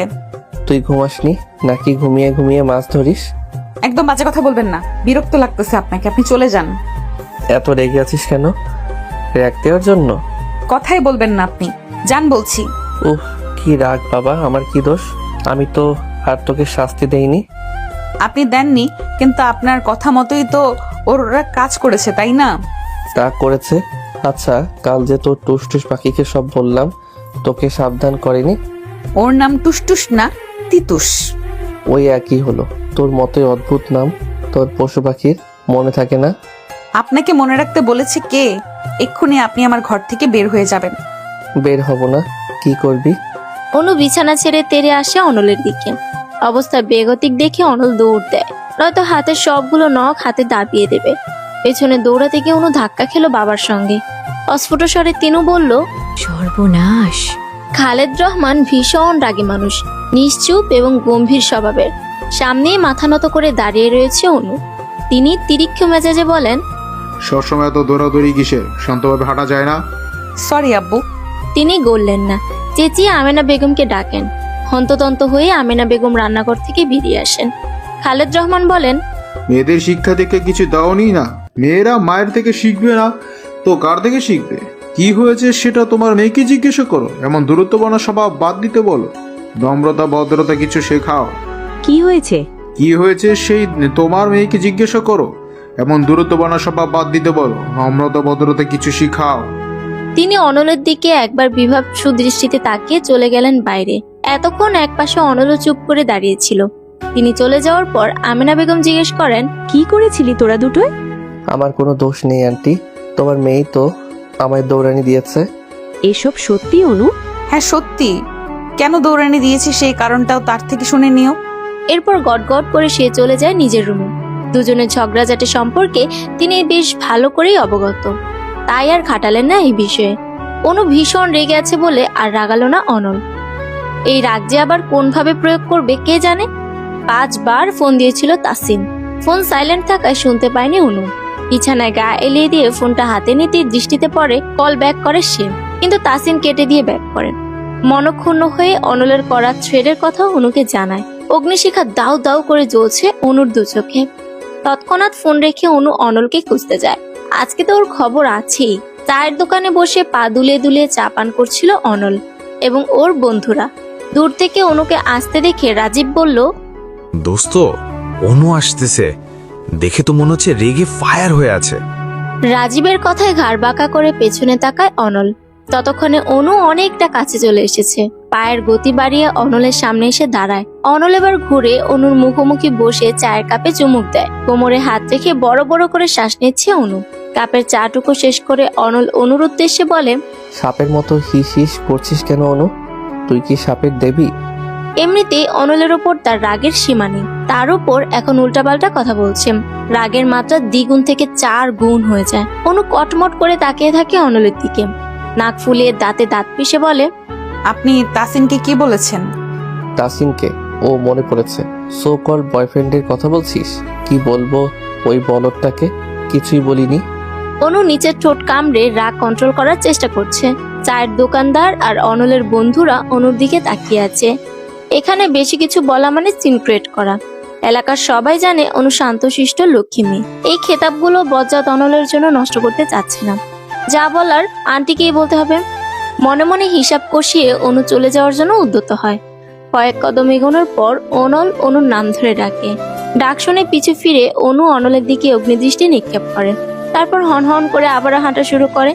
অনল দৌড়ে যায় অনুর কাছে, পাশাপাশি হাঁটতে হাঁটতে বলে, এতদিন ভাবতাম ওই বলদটাকে বলদ বললেও সত্যিকার অর্থে বলদ নয়, কিন্তু আজকে প্রমাণ হলো ওই শালাই শুধু বলদই নয়, একটা রাম ছাগলও। আপনি কিন্তু বেশি বাড়াবাড়ি করছেন। বাড়াবাড়ির কি দেখলি তুই?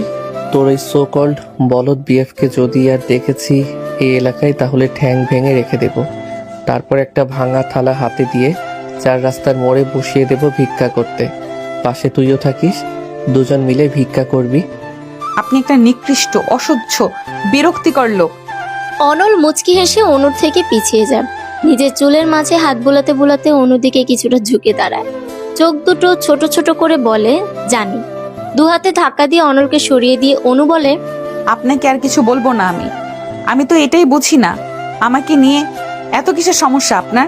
থাকবো না আর এই এলাকায়, মাকে বলে চলে যাব। তাই নাকি? চলে যাবি?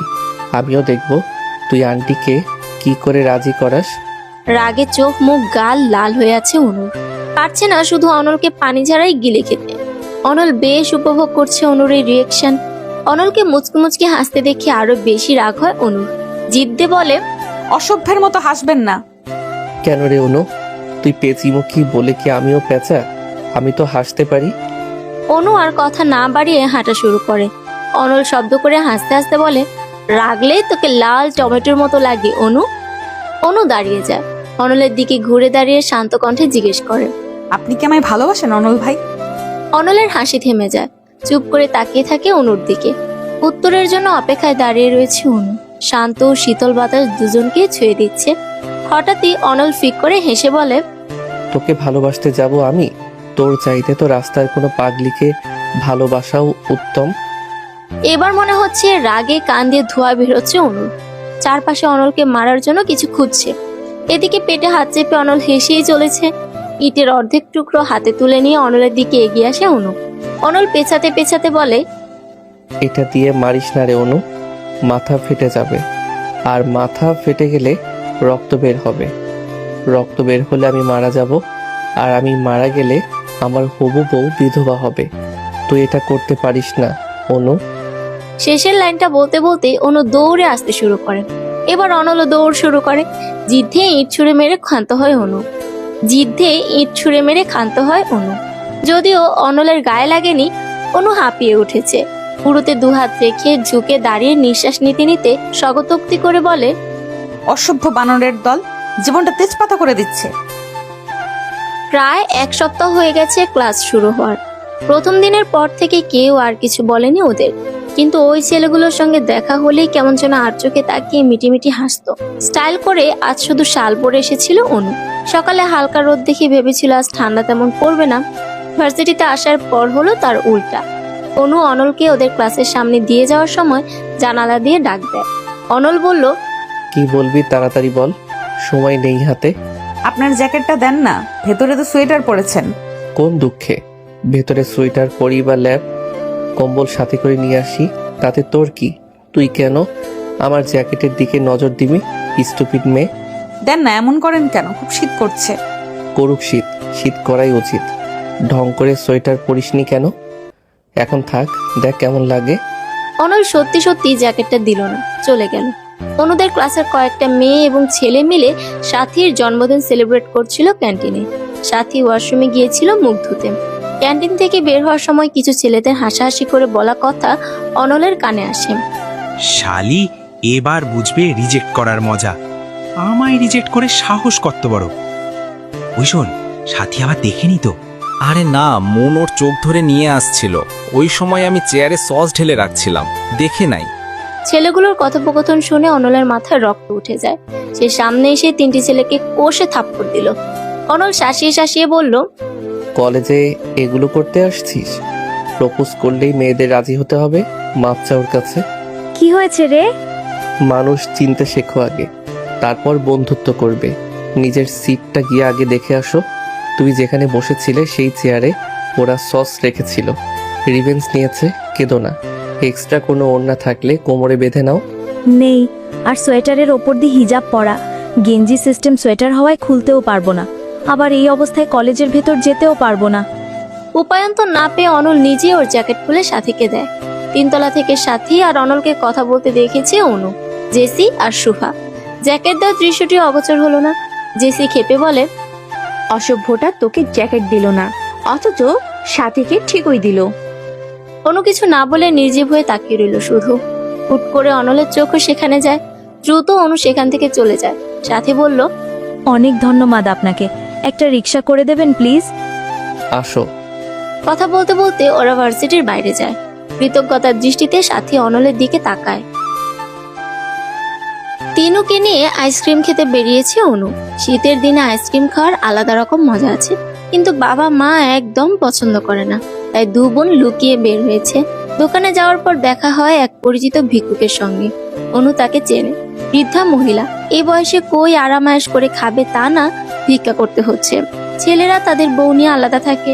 একবার ভিক্ষা করা চালের ব্যাগ নিয়ে তাকে রাস্তা দিয়ে হাঁটতে দেখেন। ঝিমিয়ে ঝিমিয়ে বসে পড়ে সেখানে।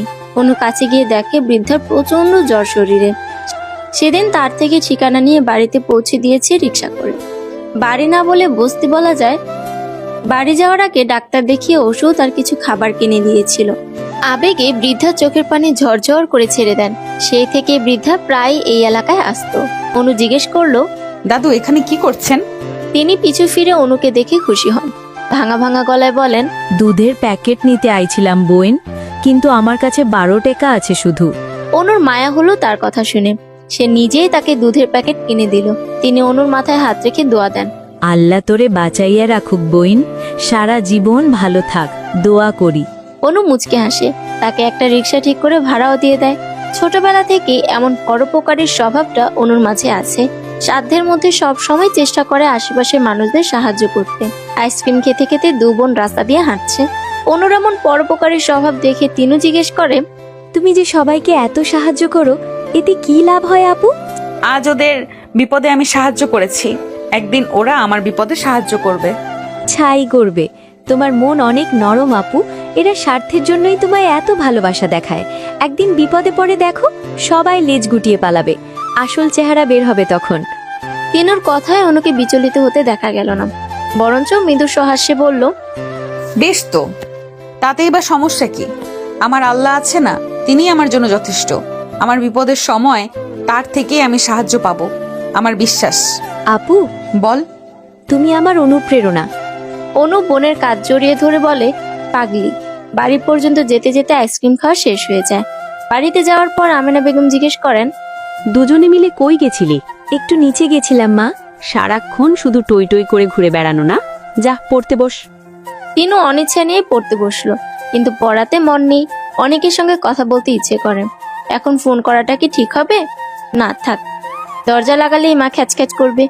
ইস, আমার আর অনেকের সম্পর্কটা যদি আপু আর অনল ভাইয়ের মতো হতো তাহলেই ভালো হতো। যখন তখন ঝগড়া করতে অনেকও বাড়িতে চলে আসতো। উল্টাপাল্টা চিন্তা করে তিনি একাই আনমনে হাসে। পা টিপে টিপে ঘরে আসে অনল। চুপচাপ অনুকে পর্যবেক্ষণ করছে, মেজাজ বোঝার চেষ্টা করছে। অনু বিড়ালের গায়ে হাত বুলিয়ে আদর করছে আর হাসছে। অনলের আগমন টের পায়নি, দেখে তো মনে হচ্ছে মেজাজ ভালোই। খ্যাক করে গলা পরিষ্কার করে অনল। অনু মাথা তুলে পেছনে তাকায়, অনলকে দেখে হাসি উধাও হয়ে কপাল কুঁচকে ফেলে। অনলকে সম্পূর্ণ ইগনোর করে বিড়ালের দিকে মনোযোগ দেয়। অনল মন গলানোর জন্য নরম স্বরে বলল, কি করছিস অনু? কথা বলবি না অনু? বোবা হয়ে গেছিস? তোকে একটা গুরুত্বপূর্ণ কথা বলতে এসেছি। তাড়াতাড়ি বলে বিদায় হন, অসহ্য। শোন, গুরুত্বপূর্ণ কথাটা হচ্ছে তুই তো ঢং করে আবার পশু পাখির নামও রাখিস। তাই আগেই বলে রাখি, এই বিলাইয়ের নাম ভুলেও পিলু রাখবি না। কেন? এই বিলাই তো আর তোর সোকল্ড বয়ফ্রেন্ড দেয়নি, আমি দিয়েছি। তো ওর নাম রাখবি গোলু। নামটা সুন্দর না? অবশ্য হতেই হবে। কে রেখেছে সেটাও তো দেখতে হবে। এত ভাব নেওয়ার কিছু নাই। আমার আপনাকে পছন্দ না, আপনার দেওয়ার নামটাও পছন্দ না। তাইলে আমার বিলাই আমারে দে। হাত বাড়িয়ে দিয়ে বলল অনল। অনু ঝড়ের গতিতে বিড়াল ছানাটি সরিয়ে নিয়ে বলল, তার হচ্ছে না, এই বিড়াল এখন আমার। তুই বড্ড চালাক রে অনু। বিড়াল ছানাটি দ্রুত সরাতে গিয়ে বিড়ালের নখের আঁচল লাগে অনুর হাতে। অনু ব্যথায় কুকড়িয়ে ওঠে। অনল দ্রুত বিড়ালটি কোলে নিয়ে বলে, আহারে, দেখি দেখি কোথায় লাগলো। এখানে। তোকে জিজ্ঞেস করেছি নাকি? আমি তো বিলাইকে জিজ্ঞেস করেছি। আমি কি করে জানবো আপনি মানুষ রেখে প্রাণীকে জিজ্ঞেস করবেন? ইস, কি আমার মহারানী আসছে গো। তুই কি ভেবেছিস তুই ব্যথা পেলে আমার টেনশন হবে? ভুল, আমার আনন্দ লাগে, খুশি হই আমি। তারপর অনুর কপালে টোকা দিয়ে ঘর থেকে চলে আসে অনল। অনু কটমট করে তাকিয়ে থাকে ওর যাওয়ার পথে, বিড়বিড় করে বলে, বজ্জাতের বজ্জাত। অনল চলে গিয়েও আবার ফিরে আসে, দরজার সাথে হেলান দিয়ে দাঁড়িয়ে থাকে। অনু, তোর কি মনে হয় তাসিন তোকে সত্যি ভালোবাসে? অবশ্যই। বেশ, ওকে বিয়ের কথা বলতে বলেছিলাম, বলেছিলি? হ্যাঁ, ও বলছে চাকরি পেলে বাসায় বিয়ের প্রস্তাব পাঠাবে। আচ্ছা চল আমার সাথে। কোথায়? চল তো আগে। দরজার সাথে হেলান দিয়ে দাঁড়িয়ে ডাকে। অনলের সাথে ঝামেলা করার ইচ্ছে নেই। সে একটা রেস্টুরেন্টে নিয়ে এসেছে, খাইয়ে মন গলানোর চেষ্টা, তা হচ্ছে না। অনু জিজ্ঞেস করলো, এখানে নিয়ে আসলেন কেন? আয় চল। অনল এবার অনুকে দুতলায় নিয়ে গেল। সামনে হাতে তর্জনী দ্বারা একটা টেবিল দেখিয়ে দিল। হাতের ইশারা অনুযায়ী অনু সেখানে তাকায়। তাসিন একটা মেয়ের হাত ধরে বসে আছে, হাসাহাসি করছে। অনুর মুখটা হা হয়ে যায়, রাগে মাথা ফেটে যাচ্ছে। অনলের দিকে তাকাতে এসে বলে, এই হলো তোর সো কল্ড বয়ফ্রেন্ড? ও তোকে বিয়ে করবে মনে হয়? কখনো না, টাইম পাস, সব টাইম পাস।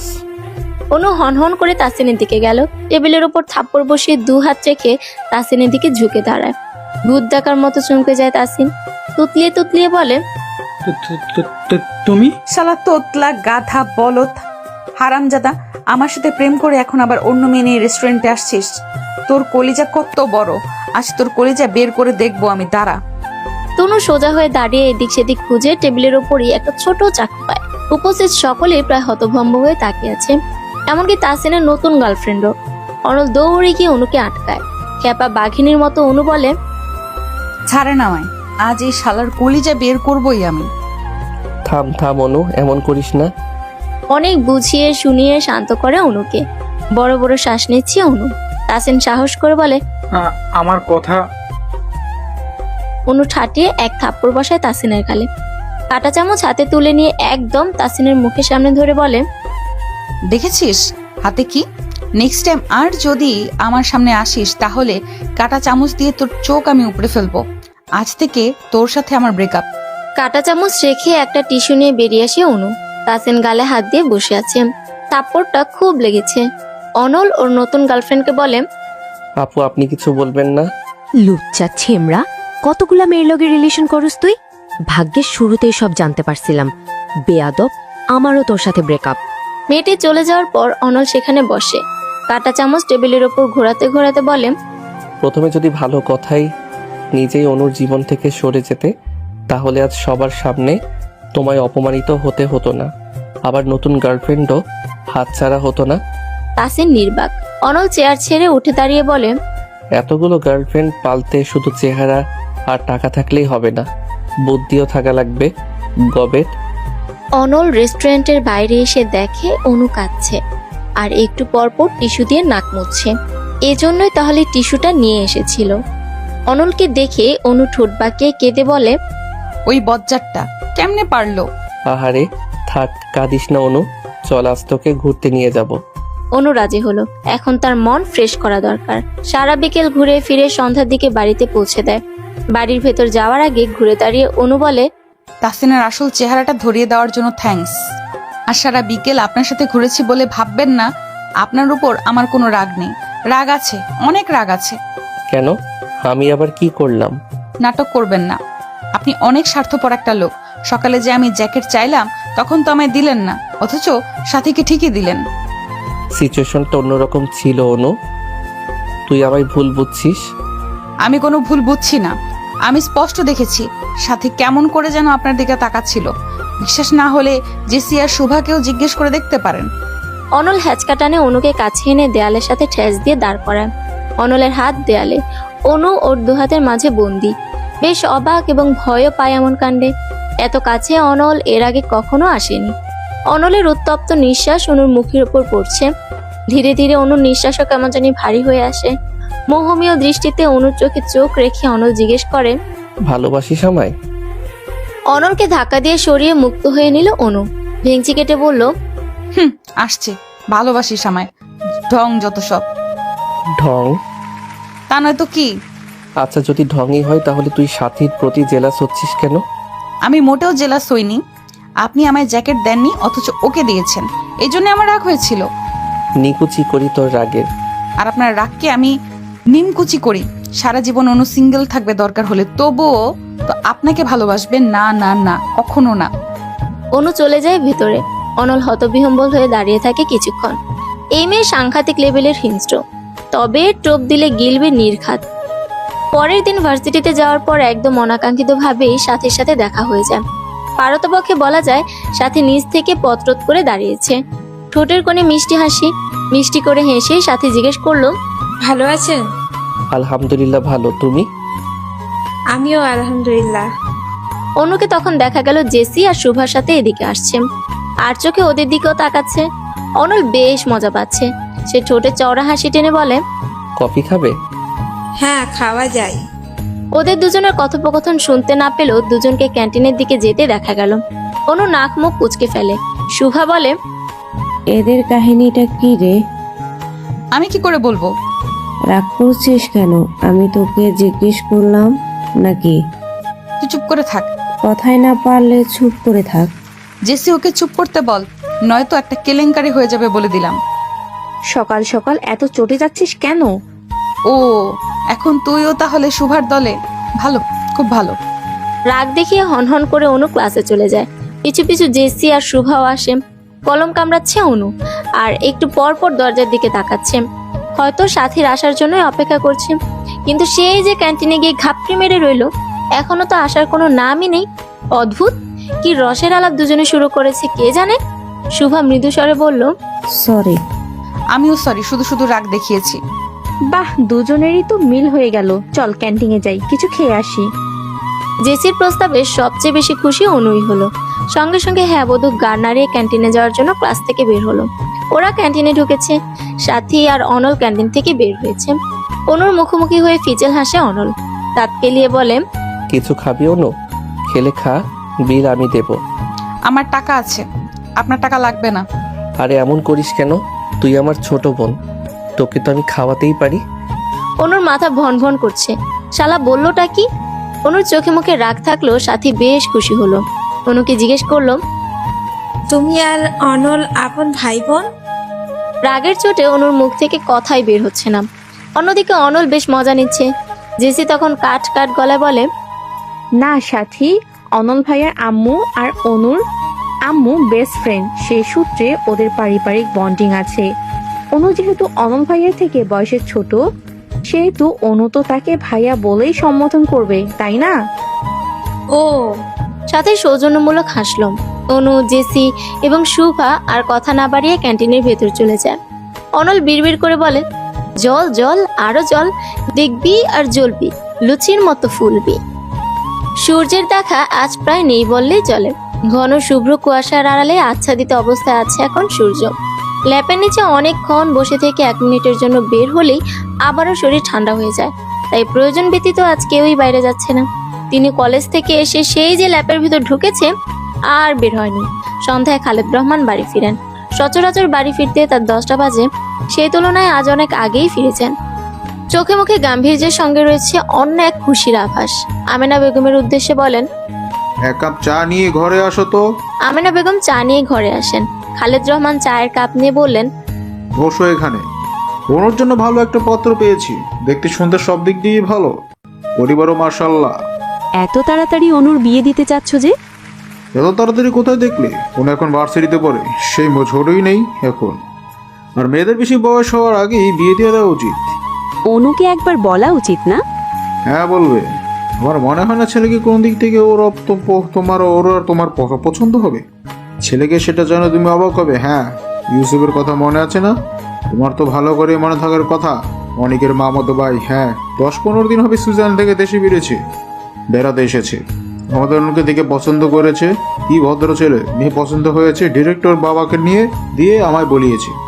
এখনকার যুগে এমন ছেলে পাওয়া যায়। আজ এই বিষয়ে আমি ইউসুফের বাবা আর অনলের বাবা কথা বললাম। ইউসুফকে তো আমার ভীষণ পছন্দ হয়েছে, 3 মাস থাকবে, এর মাঝে বিয়ে করতে চায়। অনুকে নিয়ে সুইজারল্যান্ডে সেটেল হবে, বলো এবার আপত্তি আছে? আমেনা বেগম কি বললেন বুঝতে পারছেন না।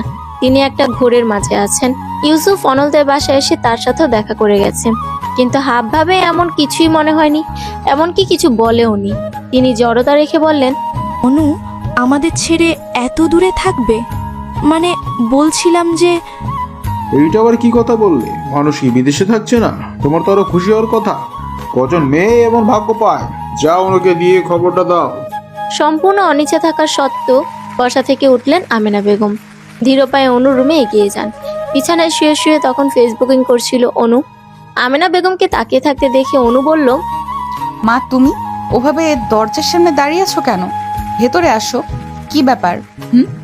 হঠাৎ এত আদর কেন? তুই কত বড় হয়ে গেছিস অনু। ও মা, তো বড় হব না? হবি তো, কিন্তু তাই বলে এত বড়? বউ হবার মতো? বুঝলাম না মা, কিসের বউ? কার বউ? আমাদের ছোট অনু চোখের পলকেই বড় হয়ে গেছে, অথচ খেয়ালই হয়নি। এখনো মনে হয় তুই আমার ছোট্ট অনু। একটু ঝেড়ে কাশো মা, আমি তোমার কথা বুঝতে পারছি না। ইউসুফের কথা মনে আছে? অনল অনিকের মামাতো ভাই। তোকে পছন্দ করেছে ইউসুফ, বিয়ে করতে চায়। এসব তুমি কি বলছো মা? আমি এখন বিয়ে করব না। তোর আব্বুর কাছে প্রস্তাব পাঠিয়েছে, সে রাজি, তাই তোকে বলতে বলল। কি আজব, আমার বিয়ে হঠাৎ আমার মতামত নেবে না? অসুবিধা কি? ছেলে তো ভালো। হোক ভালো, আমিও তো খারাপ নই, কিন্তু আমি বিয়ে করব না। তুমি আব্বুকে বলে দাও। আমি কি বলবো? কাউকেই বলতে হবে না, এই বিয়ে ভেঙে দিব। আর কিছু না বলে অনু বাড়ি থেকে বের হয়ে অনলের কাছে যাওয়ার জন্য। এর বিহিত একমাত্র অনলই করতে পারবে। ইউসুফকে জানালে অবশ্যই সে বিয়ে ভেঙে দেবে। অনলদের বাড়ি যাওয়ার পর দরজা খুলে দেন শিমুল বেগম। অনুকে দেখে একগাল হেসে বলেন, আরে অনু, তোর কথাই হচ্ছিল, আয় ভেতরে আয়। অনল ভাইয়া কোথায় আন্টি? সেই যে সকালে ভার্সিটিতে যাওয়ার জন্য বের হয়েছিলি, আর আসেনি এখনো। বাদ দে ওর কথা, তুই বস, তোর সঙ্গে কথা আছে। অস্বস্তি নিয়ে বসতে হলো অনুকে। ফোনটা বাসায় রেখে এসেছে, নয়তো ফোন করে তাড়াতাড়ি বাসা আসতে বলা যেত। আচ্ছা, অনেককে বললেই তো ফোন করার কথা। তখন শিমুল বেগম বলেন, আমি চা নিয়ে আসি, দাঁড়া। আচ্ছা আন্টি, অনেক কি বাসায়? হ্যাঁ, অনিক ওর ঘরেই আছে। শিমুল বেগম রান্নাঘরে যাওয়ার পর অনু অনেকের ঘরে আসে। ল্যাব গায়ে দিয়ে গুটিসুটি হয়ে শুয়ে আছে অনেক। অনু ওকে ধাক্কাতে ধাক্কাতে ডাকে, এই অনেক ভাইয়া, অনেক ভাইয়া, এই ভর সন্ধ্যায় ঘুমিয়েছো নাকি? উঠুন। প্রচন্ড ধাক্কাধাক্কিতে মনে হচ্ছিল ঝড় হচ্ছে। ঘুমে ঢুলু ঢুলু হয়ে ল্যাপের ভেতর থেকে মাথা বের করে। সমস্ত ঘুমের নেশা তার কেটে যায়। অনু অপ্রস্তুত হয়ে তাকিয়ে রয়েছে। মিষ্টি হেসে কথাটি বলল ইউসুফ। অনেক ওয়াসমি, আমি ইউসুফ। একটা বিয়ে ভাঙতে হবে অনল ভাই, আমি কিছুতেই এখন বিয়ে করব না। এই বিয়ে করা আমার পক্ষে একদম অসম্ভব। হন্তদন্ত হয়ে হড়বড় করে বলল অনু। অনেকের ঘরে ইউসুফকে দেখে এক ছুটে দৌড়ে ঘর থেকে বের হয়েছিল অনু। মেইন দরজার কাছে এসে অনলের সঙ্গে দেখা হয়ে যায়। তখনই অনলের হাত ধরে ছাদে নিয়ে এসেছে অনু। বাইরে থেকে এসে অনল ক্লান্ত। অনল গায়ের জ্যাকেটটা খুলে ফেলে অনুর দিকে ছুঁড়ে মেরে বলে, তোর বিয়ে তেরাবেরা কথা বলবি না অনু, মাত্র বাইরে থেকে এসেছি, ক্লান্ত আমি, তবু যে তোর কথা শুনছি এটা তো তোর ভাগ্য। আচ্ছা সরি, বিয়েটা ভেঙে দেন না প্লিজ। বিয়ে ভাঙলে আমায় কি দিবি? 50 টাকা দেব। 50 টাকা দিবি, 100 টাকা দিবি, এসবের মানে কি? আমায় কি তোর ছোট লোক মনে হয়? না না, আমি তো সে কথা বলিনি। তাহলে তুই কি বলেছিস আমায় বোঝা। এখন এত কিছু বোঝার সময় নেই, প্লিজ এই সাহায্যটা করেন। হয়েছে, থাম, ন্যাকা কান্না কাঁদবি না, মেরে ছেলেটার হাত পা ভেঙে দেব। না না, এইসবের কোনো দরকার নেই, পরে আপনারই সমস্যা হবে। আমার সমস্যা হবে? হ্যাঁ, আমার গায়ে হাত তোলার সাহস কারো নেই। কিন্তু সে আপনার পরিচিত। কে সে? এনামুল নাকি রাজীব? আরে ধুর না, তারা কেন বিয়ের প্রস্তাব পাঠাবে? ইউসুফ ভাইয়ের কথা বলছি।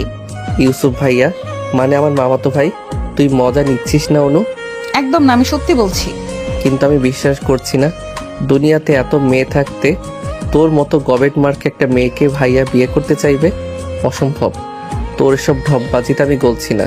তুই সাথীকে নিয়ে জেলাস হয়েছিস বলে এখন ভাইয়াকে নিয়ে আমায় জেলাস ফিল করাতে চাচ্ছিস, আমি জানি। কথাগুলো বলে অনুর হাত থেকে জ্যাকেটটা নিয়ে অনল নিচে নেমে যায়। হাত পা ছড়িয়ে কাঁদতে ইচ্ছে করছে অনুর। অনল বাসায় গিয়ে ইউসুফকে দেখে রীতিমতো চমকে যায়। কুশল বিনিময় করে বলে, ভাইয়া তুমি কেমন আছো? আলহামদুলিল্লাহ ভাই, তুই ভালো আছিস? আলহামদুলিল্লাহ। কখন আসলে? সকালেই। তুই কি সারাদিন বাড়ির বাইরেই থাকিস নাকি? ওই তো একটু যাওয়া হয় ঘুরতে। অনু চলে গেল কেন রে? আর বলো না ফুপি, আমায় দেখে লজ্জা পেয়ে দৌড় দিল। এবার অনলের টনক নড়ল। ছাদে বলা অনুর কথাগুলো মনে পড়ে যায়। তার মানে অনু মিথ্যে বলেনি। শিমুল বেগম অনলকে বললেন, খবর কিছু শুনেছিস? আমাদের ইউসুফ ডুবে ডুবে জল খাচ্ছে। ইউসুফ অনুকে বিয়ে করতে চায়, তোর বাবা কথাও বলেছে। অনুর বাবা তো রাজি। শীতকাল, বৃষ্টি হওয়ার সম্ভাবনা ক্ষীণ। তবুও অনলের মনে হচ্ছে বাইরে বাজ পড়ছে। নিজেকে শান্ত করার চেষ্টা করছে অনল। শিমুল বেগমের লাস্ট কথা শুনে অস্থিরতা যেন দ্বিগুণ বেড়ে গেল। তিনি বললেন, তোর মামা মামি দোকানে গেছে আংটি কিনতে। যেহেতু দুই পরিবারই রাজি, তাই এঙ্গেজমেন্ট আজই করবে। আয়নার সামনে নির্জীব হয়ে বসে রয়েছে অনু।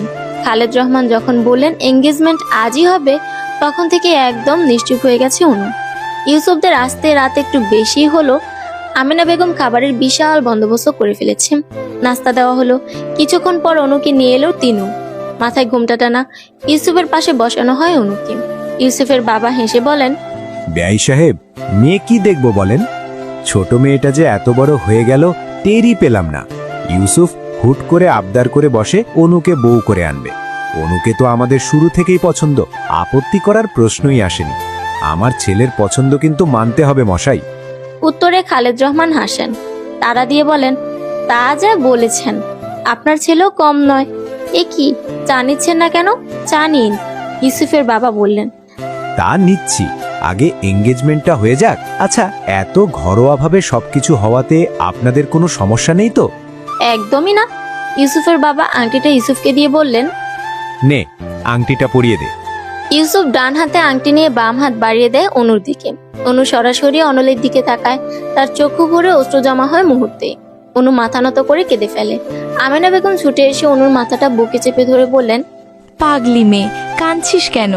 এখনই কি তোকে নিয়ে যাচ্ছে নাকি? জরুরি ফোন এসেছে বলে তখন বাড়ি থেকে বের হয়ে আসে অনল। আমিনা বেগম অনুর বাম হাতটা ধরে এগিয়ে দেওয়ার পর ইউসুফ ওকে আংটি পরিয়ে দেয়। রাতে বারান্দায় গোলুকে কোলে নিয়ে চুপ করে বসে আছে অনু। ছাদে দাঁড়িয়ে দাঁড়িয়ে আকাশ দেখছে অনল। অনল নিজের নাম কারো ক্রন্দনরত কণ্ঠ শুনে পেছনে ফিরে তাকায় অনল। সামনে দাঁড়িয়ে অনু। ফুফিয়ে ফুফিয়ে কাঁদছে সে। অনল জিজ্ঞেস করলো, কাঁদছিস কেন অনু?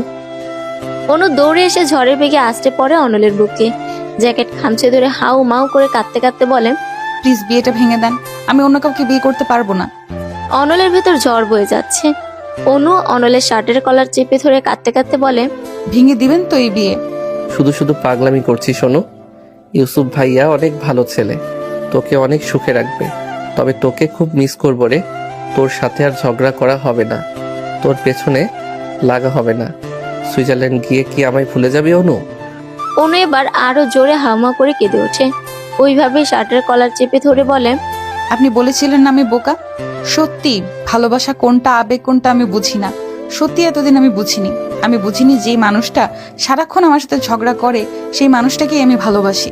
আমি বুঝিনি যে এই মানুষটাকে ছাড়া আমার চলবে না। হ্যাঁ, আমি আপনাকে ভালোবাসি। আপনার সাথে সারা জীবন আমি ঝগড়া করতে চাই, আপনার সাথে আমি সারা জীবন কাটাতে চাই। অনল অনুর হাত ছাড়িয়ে নেয়, চোখের পানি মুছে দিয়ে বলে, একদিন তোর বিয়ে হবে জানতাম। তোর বিয়েতে খুব নাচবো, আনন্দ করব ভেবে রেখেছিলাম, কিন্তু সেই দিনটা যে এত দ্রুত চলে আসবে সেটা ভাবিনি। মিস করব অনু, ভীষণ মিস করব।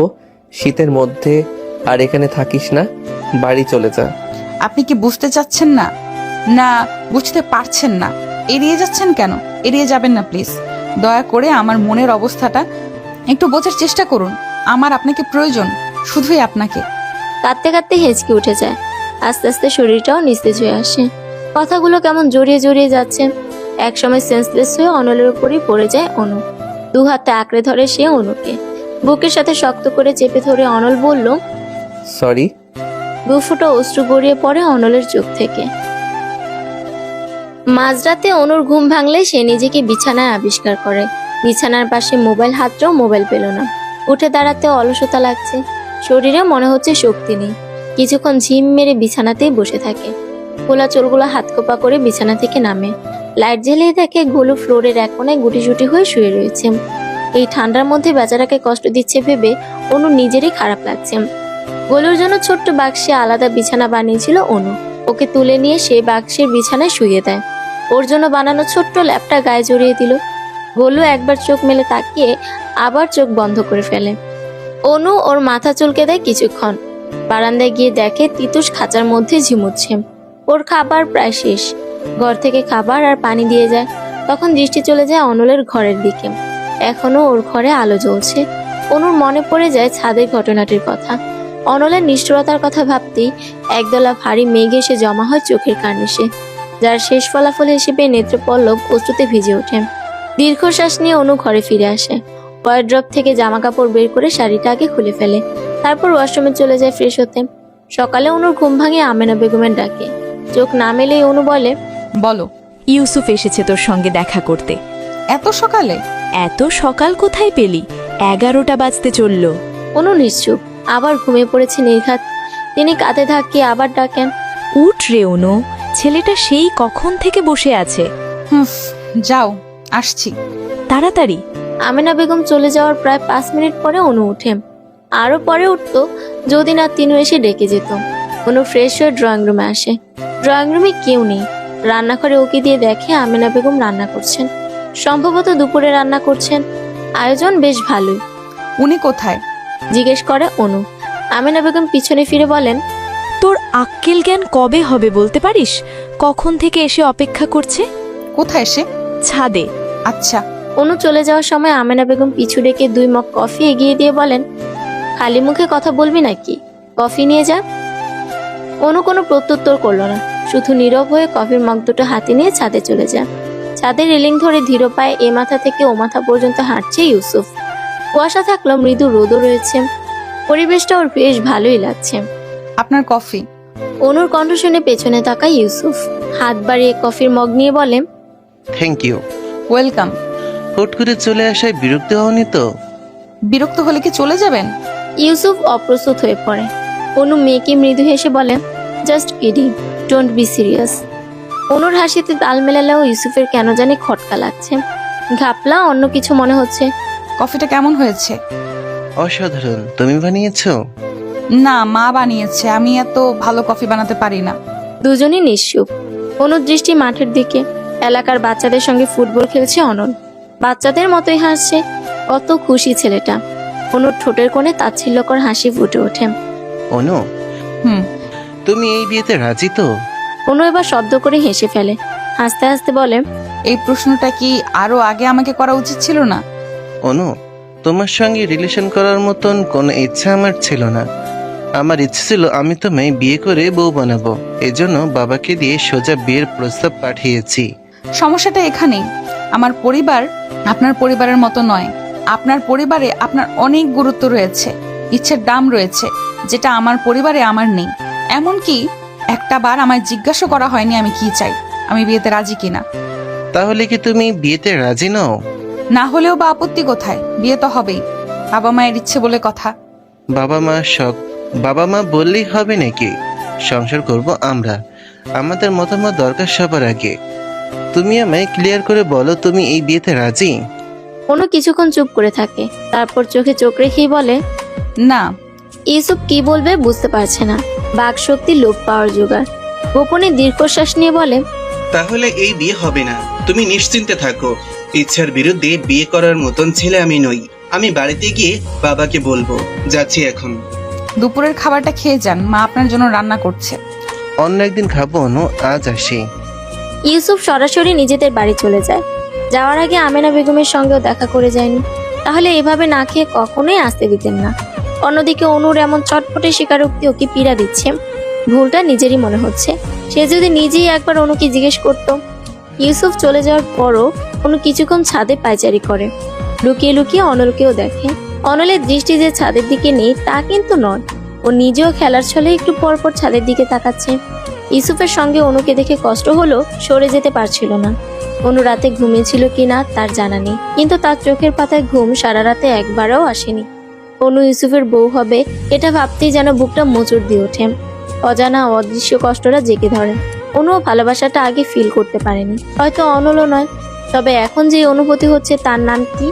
ভালোবাসা। অনু ছাদ থেকে নেমে আসে। আজ ভার্সিটিতে তো যাওয়া হলো না, তবে একটু হেঁটে আসা যায়। সেও কাউকে কিছু না বলে একাই হাঁটতে বের হয়।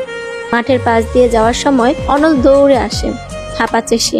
অনু কিছু বলছে না, চুপচাপ হেঁটে চলেছে শুধু। কেমন আছিস অনু? অনু নিরুত্তর। অনল প্রশ্ন করে, কথা বলবি না? এবারও অনু কোনো উত্তর দিল না। একটা রিক্সা ডেকে চুপচাপ উঠে পড়ল। এমনকি একটাবার অনলের দিকে ফিরেও তাকায়নি। অনু রেহেন ব্যবহারে বুকের ভেতর কেমন যেন চিনচিন করে ওঠে অনলের। অসহায় লাগে। অনু তো এমন নয়। পুরো বাড়িতে পিনপতন নীরবতা চলছে, এমনকি ফ্যানের ভন ভন করার শব্দটাকেও প্রকট মনে হচ্ছে এখন। অনুর সামনে চোয়াল শক্ত করে ক্রুদ্ধ হয়ে দাঁড়িয়ে রয়েছে খালেদ রহমান। হাঁটতে হাঁটতে যাওয়ার সময় মাঝ রাস্তাতেই খালেদ রহমানের সঙ্গে দেখা হয়ে যায়। তার অগ্নিবর্ণ দৃষ্টি বলে দিচ্ছিল ঠিক কতটা রেগে আছেন তিনি, কিন্তু রাস্তায় কিছুই বলেননি। অনুকে সঙ্গে করে বাড়িতে নিয়ে এসেছেন। এতক্ষণ ক্ষুব্ধ হয়ে চুপচাপ থাকলেও এবার তিনি কষে থাপ্পড় বসান অনুর গালে। তাল সামলাতে না পেরে কয়েক কদম পিছিয়ে যায় অনু। সঙ্গে সঙ্গে মনে হয় গাল কয়েক ইঞ্চি ফুলে গিয়েছে। এতটা ব্যথা হচ্ছে যে মনে হচ্ছে গাল ফেটে এখনই রক্ত বের হবে।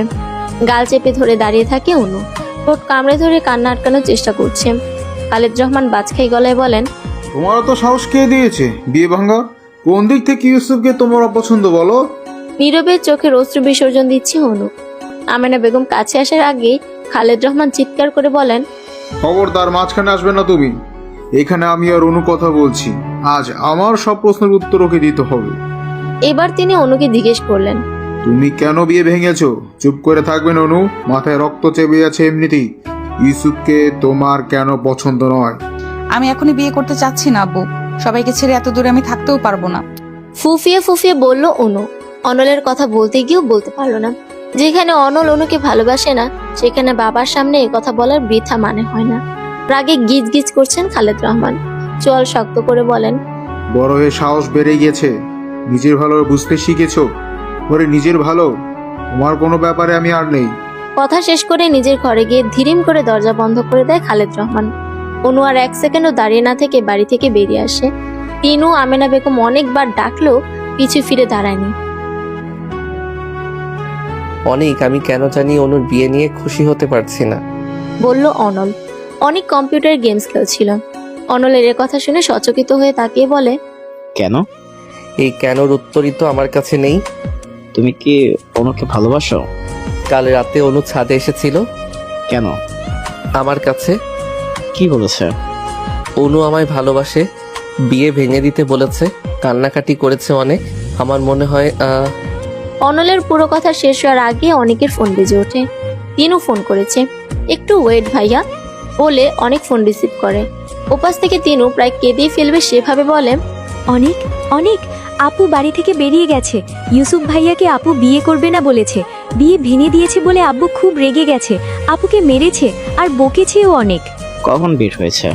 এই এক্ষুনি তুমি আর অনল ভাইয়া একটু খুঁজে দেখো না। আচ্ছা তুমি চিন্তা করো না, আন্টিকে চিন্তা করতে বারণ করো, আমি দেখছি। অনেকের সব কথাই অনল শুনেছে। চিন্তিত হয়ে বলে, কি হয়েছে রে? ভাইয়া অনু বাড়ি থেকে বের হয়ে গেছে। মানে কি? কেন বিয়ে ভেঙে দিয়েছে অনু? এজন্য আঙ্কেল মেরেছিল? আমি গিয়ে অনুকে খুঁজছি, তুই মাকে নিয়ে ওদের বাসায় যা, ওদেরকে চিন্তা করতে বারণ কর। আচ্ছা ঠিক আছে। অনল বাড়ি থেকে বের হওয়ার পথে জেসি আর শুভাকে ফোন করে জিজ্ঞেস করে ওদের বাড়িতে গেছে নাকি। যখন শুনলো সেখানে যায়নি, তখন ওদের বলল যে না, বাকি বান্ধবীদের ফোন করে আপডেট নিয়ে একটু জানায়। ওরা বলল জানাবে। এবার অনল রাজীব এবং এনামুরকে কল করে কিছু অ্যাড্রেস দিয়ে সেখানে অনু আছে নাকি খুঁজতে বলল। অনু যেসব জায়গায় যেতে পারে সেসব জায়গাতেই খুঁজছে এবং ভাগ্য ভালো থাকায় ধারণা সত্যি হয়। কতগুলো বাচ্চাদের মাঝে অনু উদাস হয়ে বসে আছে। বাচ্চারা অনুর রাগ ভাঙানোর চেষ্টা করছে। সবগুলো বাচ্চাকেই অনল চেনে। এরা এখানে ফুল খাবার বিক্রি করে। অনেকবার অনুর সঙ্গে এখানে আসা হয়েছিল। অবশেষে অনুকে পেয়ে যেন প্রাণ ফিরে পেল। ঠোঁটের কোণে শান্তির হাসি। অনলও ওদের দিকে এগিয়ে গিয়ে মাঝখানে জায়গা করে বসে। অনলকে দেখে অনু ভ্রু কুঁচকে ফেলে। তোমাদের আপামনি এভাবে গাল ফুলিয়ে আছে কেন বাচ্চারা? জিজ্ঞেস করলো অনল। ওরা সমস্যার বলল জানি না। সত্যি বলতে অনলকে এখন অনুর বিরক্ত লাগছে, অসহ্য লাগছে। সে বাচ্চাদের থেকে বিদায়ও নিল না। বসা থেকে উঠে হন হন করে হাঁটা শুরু করে। পিছু পিছু অনলও আসে। পাশাপাশি হাঁটতে হাঁটতে বলে, কি সমস্যা অনু? আমার সঙ্গে কথা কেন বলিস না? কথা বলতে ভালো লাগে না তাই বলিনি, কোনো কারণ নেই। অবশ্যই কারণ আছে, সব কিছুর পেছনেই কোনো না কোনো কারণ থাকে। অনু থেমে যায়, দু হাত জড়ো করে বলে, দয়া করে আমায় একটু একা থাকতে দিন, আমি একা থাকতে চাই। তুই নাকি বিয়ে ভেঙে দিয়েছিস? এই জন্য মনে হচ্ছে আপনার খুব অসুবিধা হয়ে গেল। ভয়ের কোনো কারণ নেই। আপনাকে ভালোবাসার কথা কাউকেই বলবো না, আর আপনাকেও বিরক্ত করব না। কাল রাতের জন্য সরি। অনু কথা শেষ করে হাঁটা শুরু করে। এর মাঝে নির্জনতা ছেড়ে দুজনের লোকালয়ে চলে এসেছে। চারপাশে লোকজনের সমাগম। অনল পেছন থেকে বলে, সরি বললেই তো এখন আর কিছু হবে না অনু। আমি তোকে একাও থাকতে দেব না, কারণ আমি তোকে ভালোবাসি। I love you. শেষের দুইটা লাইন কানে পৌঁছাতেই অনু থমকে দাঁড়ায়। চোখ দুটো ছলছল করে ওঠে। ভালোবাসা পাওয়ার যে আনন্দ, সেই আনন্দের রেখা ঠোঁটের কোণে। অনলের দিকে এবার ঘুরে দাঁড়ায় অনু। কাছ থেকে তখন দৌড়ে আসে কিছু লোক। তখনই একটা মেয়ে ধাক্কা দিয়ে যায় অনুকে। সম্ভবত দৌড়াতে গিয়ে অনুর সঙ্গে ধাক্কাটা খায়। ধাক্কাটা এত জোরেই লেগেছে যে টাল সামলাতে পারেনি। অনু ঘুরে পড়ে যাওয়ার মুহূর্তে তরল জাতীয় কিছু ওর মুখ বরাবর এক সাইডে এসে পড়ে। সঙ্গে সঙ্গে গগন বিদারী চিৎকার করে রাস্তায় লুটিয়ে পড়ে অনু। যন্ত্রণায় ছটফট করতে থাকে। গালের এক সাইড এবং গলার মাংস ঝলসে যেতে শুরু করে মুহূর্তেই। পুরো ঘটনাটা এত দ্রুত ঘটলো যে অনল বুঝে উঠতেই পারলো না ঠিক কি হলো। দুহাতে মুখ ঢেকে রাস্তায় ঘুরিয়ে ঘুরিয়ে কাঁদছে অনু, ছটফট করছে। যখন বুঝে উঠতে পারে অনুর শরীরে এসিড পড়েছে, ততক্ষণে অনল উদ্ভ্রান্তের মতো ছুটে আসে। কিছু দূর থেকে আরো একটা মেয়ের গগন বিদারে আর্তনাদ শোনা যায়। আশেপাশের লোকজন কয়েকটা ছেলেকে ধরে ফেলে। অনলের দম বন্ধ হয়ে আসছে। ঘন কালো অন্ধকারে আচ্ছাদিত ধরিত্রী। আনন্দ নেই, হাসি নেই কোথাও। চারিদিকে শুধু থমথমে পরিবেশ। বাঁধন হারা হয়ে কাঁদছেন আমেনা বেগম এবং তিনু। খালেদ রহমান একটু পরপর শার্টের হাতে চোখ মুছছেন। তাদের মেয়ের সাথেই কেন এমনটা হতে হলো? ডাক্তার জানিয়েছে অনুর গাল থেকে গলা পর্যন্ত একদম ঝলসে গিয়েছে। ভেতরে কাউকে অ্যালাউ করেনি। বাইরে থেকেই সকলে এক পলক দেখেছে শান্ত নির্জীব অনু। বুকের ভেতরটা একদম হু হু করে ওঠে।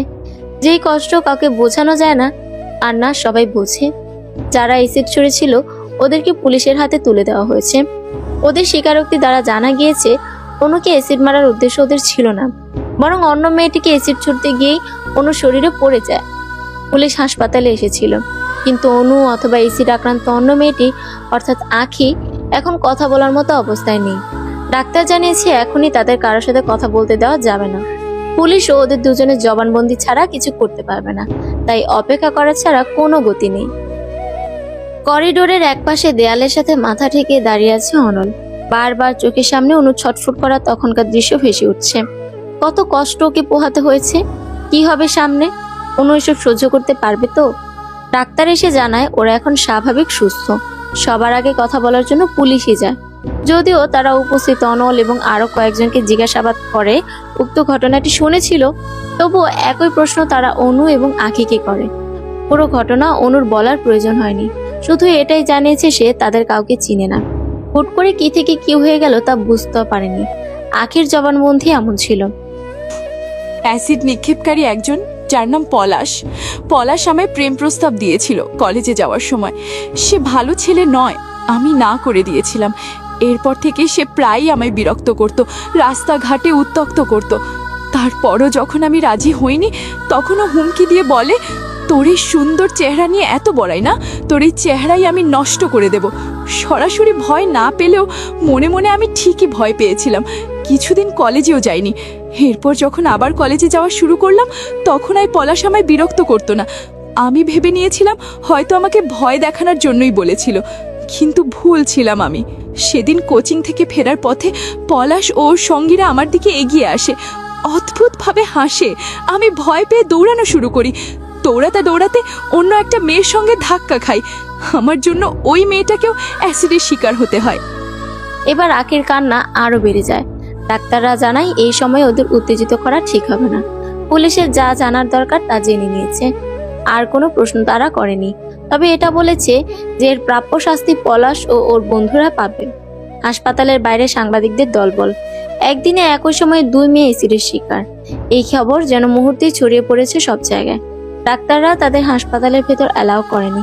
তারা উন্মুখ হয়ে অপেক্ষা করছে অনু এবং আখির সঙ্গে কথা বলার জন্য। এর মধ্যে যতটুকু জানা হয়েছে ততটুকুই টিভি পত্রিকায় প্রচার করা হয়েছে।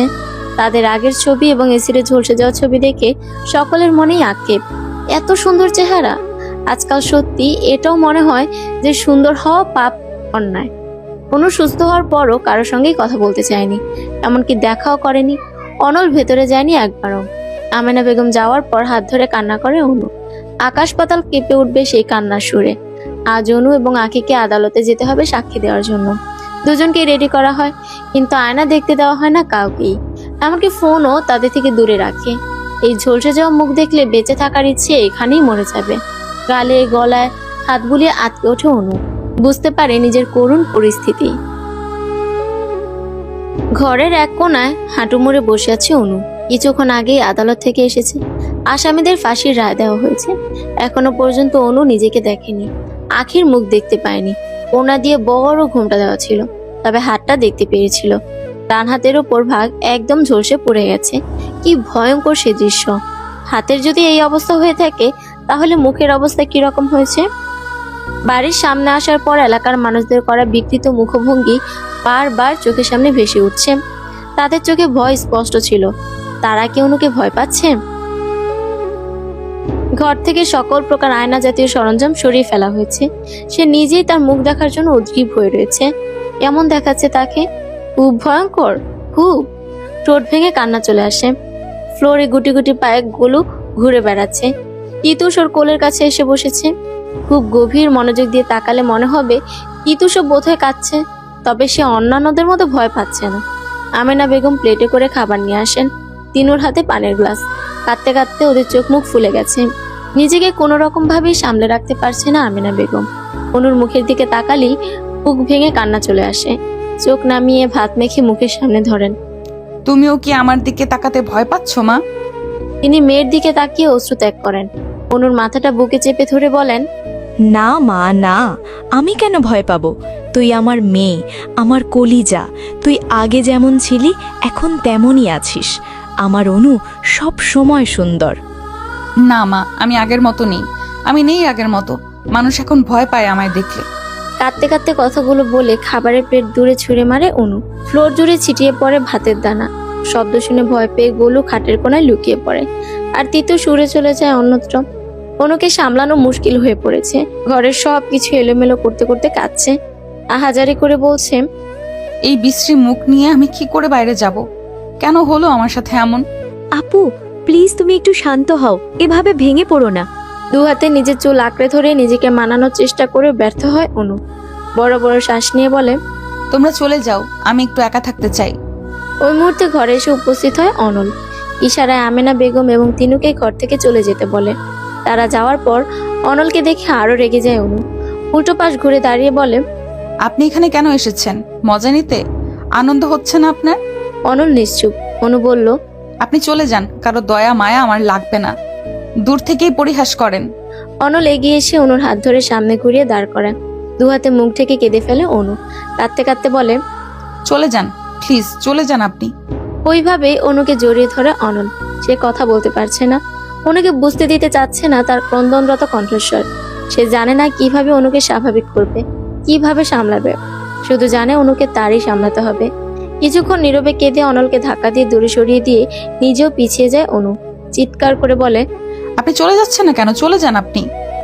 অনু, পাগলামি করিস না। এটা একটা অ্যাক্সিডেন্ট ছিল, তোর তো এখানে কোনো দোষ নেই। কেন এমন করছিস? কারণ দোষ না করেও আমাকে শাস্তি পেতে হচ্ছে। মানুষ ভয় পায় আমায় দেখলে। অনল চুপচাপ দাঁড়িয়ে থাকে। আহাজারি করে কাঁদতে কাঁদতে পা ছড়িয়ে ফ্লোরে বসে পড়ে অনু। নিজের মাথার চুল নিজেরই টেনে ছিঁড়ে ফেলতে ইচ্ছে করছে। অনল ঘর থেকে বেরিয়ে আবার কয়েক সেকেন্ডের মধ্যেই ফিরে আসে। অনুর সামনে হাঁটু গেড়ে বসে একটা খরগোশের বাচ্চা অনুর কোলের উপর রাখে। অশ্রুসিক্ত নয়নে সে অনলের দিকে তাকায়। অনলের চোখের পানি চিকচিক করছে। এটাও বোঝা যাচ্ছে সে এখন কাঁদতে চাচ্ছে না। অনুর গালে আলতো করে হাত রেখে অনল বলে, তোর পিলু, ওকে আমি ঘরে লুকিয়ে রেখেছিলাম, কুকুর নেয়নি। ইচ্ছে ছিল যেদিন তোকে বিয়ে করব সেদিন ফিরিয়ে দেব। বিয়ে হওয়ার আগেই ফিরিয়ে দিলাম, তবে বিয়ে হবে আজ। আপনি কি পাগল হয়ে গেছেন? কি সব আবল তাবল বকছেন? আবল তাবল নয়, যা বলেছি ভেবেই বলেছি। আমি তোকে ভালোবাসি, তোকেই বিয়ে করব। অসম্ভব। কেন অসম্ভব অনু? তোর মুখ ঝলসে গেছে বলে কি আমার ভালোবাসায় ভাটা পড়েছে? কমে গেছে আমার ভালোবাসা? আপনার এখন আবেগের বয়স নেই। কোনো আবেগের টানে আপনি এমন সিদ্ধান্ত নিয়েছেন আমি জানি না। বাড়ি চলে যান। অনল এবার অনুর দুগালে হাত রাখে, চোখে চোখ রেখে বলে, আল্লাহর কসম, তোকে বিয়ে করার সিদ্ধান্ত আমি আবেগের বশে নেইনি। আমি তোকে ভালোবাসি, আমার পরিবারের সবাই রাজি। আজই তোর বাবার সাথে কথা হবে। অনলের বুকে মাথা রেখে ফুফিয়ে ফুফিয়ে কেঁদে অনু বলে, কেন এমন করছেন আপনি? কেন ভালোবাসেন? অনল কিছু বলল না, শুধু নীরবে অশ্রু বিসর্জন দিয়ে বাহুবন্ধনে শক্ত করে আবদ্ধ করে রাখলো অনুকে। খালেদ রহমান বাড়িতে ছিলেন না, একটু আগেই এসেছেন। চোখে মুখে চিন্তার আভাস, চোখ মুখ ফোলা। চা দেবো? দাও। চা বানানোই ছিল, গরম করে কাপে ঢেলে সেন্টার টেবিলের উপর রাখে। পাশের সোফায় বসে আমেনা বেগম জিজ্ঞেস করে, কোথায় গিয়েছিলে? বাড়ি বিক্রির ব্যাপারে কথা বলতে। বাড়িটা বিক্রি করে দেবো আমি না, মেয়ের চিকিৎসা করাবো, দেশের বাইরে পাঠাবো সার্জারি করার জন্য। কেউ আমার মেয়েকে কুৎসিত বলুক, বিশ্রী বলুক, এটা আমি চাই না, সহ্য করতে পারবো না আমি। কথার উত্তর দিতে পারলেন না আমেনা বেগম। কান্না ছাড়া তিনি আর কিই বা করতে পারবেন? তবে রাগী মানুষটার আড়ালেও যে অফুরন্ত ভালোবাসা রয়েছে সেটা তিনি আজ বুঝতে পারলেন। খালেদ রহমানের ব্যাপারে তার একটা ভ্রান্ত ধারণা ছিল, যা আজ তাসের ঘরের মতো ভেঙে গেছে। অনলের বাবা মা এসে বিয়ের কথা বলেছেন। কিছুক্ষণ নীরব থেকে ভাবুক হয়ে খালেদ রহমান বলেছিলেন, অনলকে আমার অভ্যন্তর নয়, ওরা দুজন দুজনকে ভালোবাসে, বিয়ে করতে চাই, এতেও আমার কোনো সমস্যা নেই। কিন্তু আগে অনু পুরোপুরি ঠিক হয়ে হবে, তারপর বিয়ে। কেউ যেন আমার মেয়ের দিকে আঙ্গুল তোলে, এটা আমি বলতে পারি। অনল দয়া দেখিয়ে ওকে বিয়ে করেছে। সকলে অভিভূত হয়েছিল ওনার কথা শুনে। দরজার আড়ালে দাঁড়িয়ে বারবার ওনার চোখ মুছছিল অনু। সে তার বাবার সাথে কত খারাপ ব্যবহার করেছিল, অথচ বাবা কত ভালোবাসে। খালেদ রহমানের সিদ্ধান্তে সবাই রাজি হয়েছে। উন্নত মানের চিকিৎসার জন্য টাকার ব্যবস্থা করা হচ্ছে। জেসি এবং শুভা বেশিরভাগ সময়টা এখন অনুদের বাসাতেই থাকে। লুডো খেলে, গান শোনে, চোর পুলিশ খেলে। প্রকৃত বন্ধুরা কখনোই ভুলে যায় না। সময়ের সাথে সাথে মানিয়ে নিতে শিখেছে অনু। দুপুরবেলায় খাওয়া দাওয়া করে ঠিক করা হলো ওরা ছাদে যাবে। ছাদে বসে বসে লুডো খেলবে চারজন মিলে। জেসি আর শুভা সোফায় বসে আরাম করছে। কলিং বেল বাজে তখন।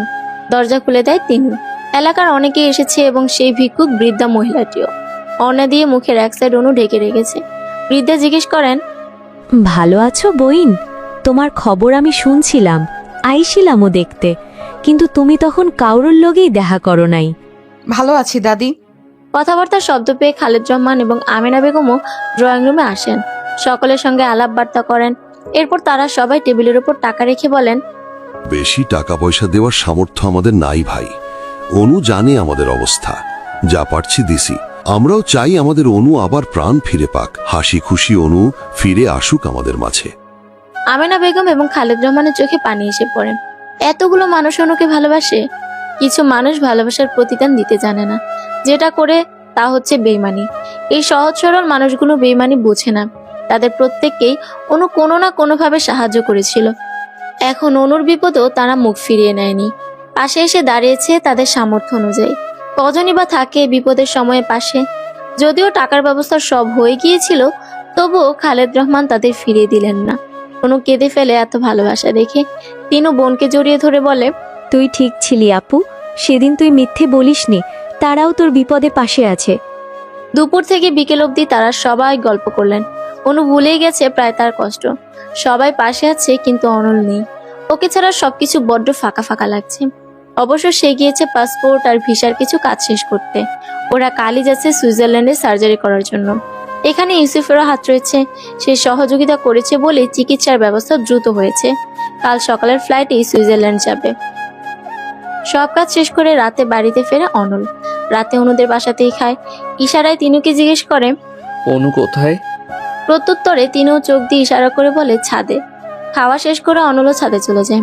উপস্থিতি জানান দিতে খ্যাক করে গলা পরিষ্কার করে।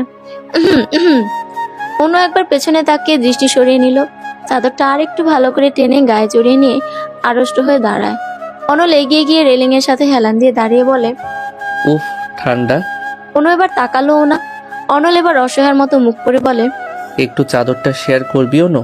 খুব ঠান্ডা লাগছে। কেন, সাথীর কাছে গিয়ে চান? এখানে আবার সাথী আসলো কোথা থেকে? আকাশ থেকে। সেদিনের কথা মনে নেই? আছে, ওই দিন ওকে জ্যাকেট দিয়েছিলাম, তারপর যে একদিন আমাদের বাড়ির ছাদে তোকে জ্যাকেট দিলাম। এখন তুইও চাদর শেয়ার করবি, করতে বাধ্য তুই। দে। অনল চাদরে ধরে টান দিতে যাবে, তার আগেই অনু দূরে সরে যায়। দেব না। সারাদিন কোথায় ছিলেন আপনি? কত কাজ আমার, রাত পোহালেই কাল চলে যাবি। আজ এমন করছিস কেন? কালকে কে কে যাব? পৃথিবী শুদ্ধ মানুষ যাবে তোর সাথে। ব্রুকুচকে মুখ কালো করে ফেলে অনু। অনল ভেঙে ভেঙে বলে, ঢং, কে কে যাবে? কেন রে, তুই কি মহারানী ভিক্টোরিয়া? রাজ্য জয় করতে যাবি যে, সবাই তোর সঙ্গে যাবে যুদ্ধ করতে? তা তো নয়, তাই না? তুই যাবি চিকিৎসা করতে, যাদের যাওয়ার প্রয়োজন তারাই যাবে। আঙ্কেল যাবে, ইউসুফ ভাইয়া যাবে, আর তুই? গন্ডার। এই তুই কি বললি? মাত্রই কি যেন বললি, কিসের ডার না কি জানি, কি বলছিলি বল? সেটাই তো, কি বলছিলাম? আন্ডার। হ্যাঁ, আন্ডার বলছিলাম। কিসের আন্ডার? কিসের আন্ডার? ওই তো, ওই যে কবিতা বলছিলাম আমি, twinkle twinkle little star how I under what you are. জোরপূর্বক ঠোঁটে কৃত্রিম হাসি ফুটিয়ে বলল অনু। অনল ওর মাথায় গাট্টা মেরে বলে, গাধি, ওইটা আন্ডার না, ওয়ান্ডার হবে। হ্যাঁ, ওই একই। অনল আর কিছু না বলে চলে যায়। এদিকে বুকের ওপর হাত রেখে জোরে শ্বাস নেয় অনু। বড় বাচ্চা বেঁচে গেছে আজ। কিছু বলেও শান্তি নেই, সব শুনে ফেলে। গন্ডার কোথাকার, বিড়বিড় করে বলল সে। আচমকা তখন অনল ফিরে এসে চাদরটা টেনে নিয়ে নেয়। গায়ে জড়িয়ে পেছন থেকে অনুকে জড়িয়ে ধরে বলে, আমার অনুর চিকিৎসা হবে আর আমি থাকবো না? কাল আমিও যাব, আমার পাগলির পাশে আমি থাকবো, একদম ঢাল হয়ে। জানিস অনু, তোর প্রতি আলাদা টান, ভালোবাসা সব সময়ই আমার কাজ করত। কিন্তু ঝগড়া করতে করতে কেন জানি ভালোবাসাটা ধরতেই পারতাম না। সত্যি বলতে তোর পাশে অন্য কোনো ছেলেকে আমি সহ্য করতে পারতাম না, তাসিনকেও না। আমার ভয় হতো তোকে হারিয়ে ফেলার। এরপর যখন তাসিনের বিষয়ে খোঁজ খবর নিয়ে জানলাম ওর ক্যারেক্টার ভালো না, তখন অনেক খুশি হয়েছিলাম। বলতো কেন? কেন? কারণ আমি জানতাম প্রমাণ করতে পারলে তুই কোনোদিন ওর সাথে রিলেশন রাখবি না, আপদ বিদায় হবে। অনু হাসে, কিছুক্ষণ নীরব থেকে বলে, আচ্ছা, যদি এরকমটা হতো, অ্যাসিড না লেগে রোড অ্যাক্সিডেন্টে মারা যেতাম, অথবা এই অবস্থার পর সুইসাইড করতাম, তখন কি করতেন? সঙ্গে সঙ্গে অনুকে নিজের দিকে ঘুরিয়ে শক্ত করে জড়িয়ে ধরে অনল। অনু মৃদুস্বরে বলে, ভর্তা হয়ে যাব তো। অনল এবার আলতো করে ধরে বলে, এমন কথা কখনো মুখেও আনিস না অনু। তোর এই অবস্থাতেই আমি বেঁচেও জিন্দা লাশ হয়েছিলাম। তোর মুখে একটু হাসি দেখার জন্য ছটফট করতাম। আর তুই, তোকে ছাড়া থাকা অসম্ভব। তোর মুখ এমন থাকলেও আমার কিছু যায় আসে না। যে কোনো পরিস্থিতিতেই তুই আমার, সবভাবেই সব সাজে আমি তোকে ভালোবাসি। মুখের অপারেশন না করলে আমারও কোনো আফসোস থাকতো না। সত্যি, আমি তো বুঝেই নিয়েছি, চিনেই নিয়েছি কারা আমার পাশে আছে আর থাকবে। বন্ধু তো অনেক আছে, কিন্তু দিন শেষে শুধু জেসি আর শুভাকেই পেয়েছি। অনেকের বাবা মা নাকি এও বলেছে যে নিজের দোষে নাকি আজ আমার এই অবস্থা। তাদের ধারণা মতে আমি চঞ্চল, হয়তো কোনো ছেলের সাথে খারাপ ব্যবহার করেছি, তাই আমার এই হাল। তাদের মেয়ে আমার সাথে মিশলে যদি ওদেরও ক্ষতি হয়, কি অদ্ভুত মানুষের চিন্তা ভাবনা, তাই না? অথচ জেসি, শুভা সব বাধা উপেক্ষা করে বন্ধুত্বের হাত বাড়িয়ে রেখেছে। যেসব মানুষদের আমি সাহায্য করতাম তারা আমার বিপদে আমার পাশে আছে। আমি শুধু তাদের প্রয়োজনই ছিলাম না, বরং প্রিয়জনও ছিলাম। এটা তো স্পষ্ট। যেই বাবাকে মনে মনে অপছন্দ করতাম, হঠাৎ আমায় সে ভালোবাসে না, অথচ সে সবার চেয়ে বেশি অস্থির। কারো কাছ থেকে হাত পাতেনি, জমি জমা সব বিক্রি করেছে, এমনকি নিজের শখের বাড়িটাও বিক্রি করতে দুবার ভাবেনি। আর আর যাকে আমি ভালোবাসি সে এখনো আমার হাত শক্ত করে ধরে রেখেছে। তার বাবা মা ভাই এসে 3 বেলা আমায় দেখে যাচ্ছে, সাহস জুগিয়ে যাচ্ছে, বারবার মনে করিয়ে দিচ্ছে তাদের বাড়ির বউ হওয়ার কথা। তারা অপেক্ষায় আছে। তাহলে এখন আপনিই বলেন, কেন আমি সামান্য অ্যাক্সিডেন্টের জন্য সবকিছু ছেড়ে দেব? সত্যি বলতে অনেকবার ভেবেছিলাম সুইসাইডের কথা, কিন্তু সবার এত সাহস, ভরসা, সাপোর্ট সেটা হতে দেয়নি। আমি বিশ্বাস করি বেঁচে থাকার জন্য এসব আমার জন্য যথেষ্ট। অনুর কপালে চুমু খেলো অনল, আর একটু সকলত করে জড়িয়ে ধরে চুলে হাত বুলিয়ে দিয়ে বলল, আমার পাগলিটা অনেক বুঝদার হয়েছে। আকাশে আজ চাঁদ দেখতে পাচ্ছিস? অনু একবার আকাশের দিকে তাকিয়ে আবার অনলের বুকে মাথা রাখে, শক্ত করে জড়িয়ে ধরে বলে, অনল বলল, আকাশে কিন্তু আজ সম্পূর্ণ চাঁদ নেই, তবু চারপাশ কত আলোকিত দেখেছিস? কুয়াশা কিন্তু চাঁদের সৌন্দর্য আড়াল করতে পারেনি, তেমনি সামান্য ঝলসে যাওয়া চামড়াও পারিনি তোর সৌন্দর্য কেড়ে নিতে। বরং তোর মনের সৌন্দর্য তোর চেহারার সৌন্দর্যকে আরও দ্বিগুণ করেছে। আর সম্পূর্ণ চাঁদ না পেলে আফসোসও থাকতো না। আমার সম্পূর্ণ চাঁদ লাগবে না রে, শুধু তুই থাকলেই হবে। তোর মুখের পোড়া অংশ কখনো তোর প্রতি আমার ভালোবাসা কমাতে পারিনি। তুই যে আমার চাঁদ, আমার ভালোবাসার এক ফালি চাঁদ।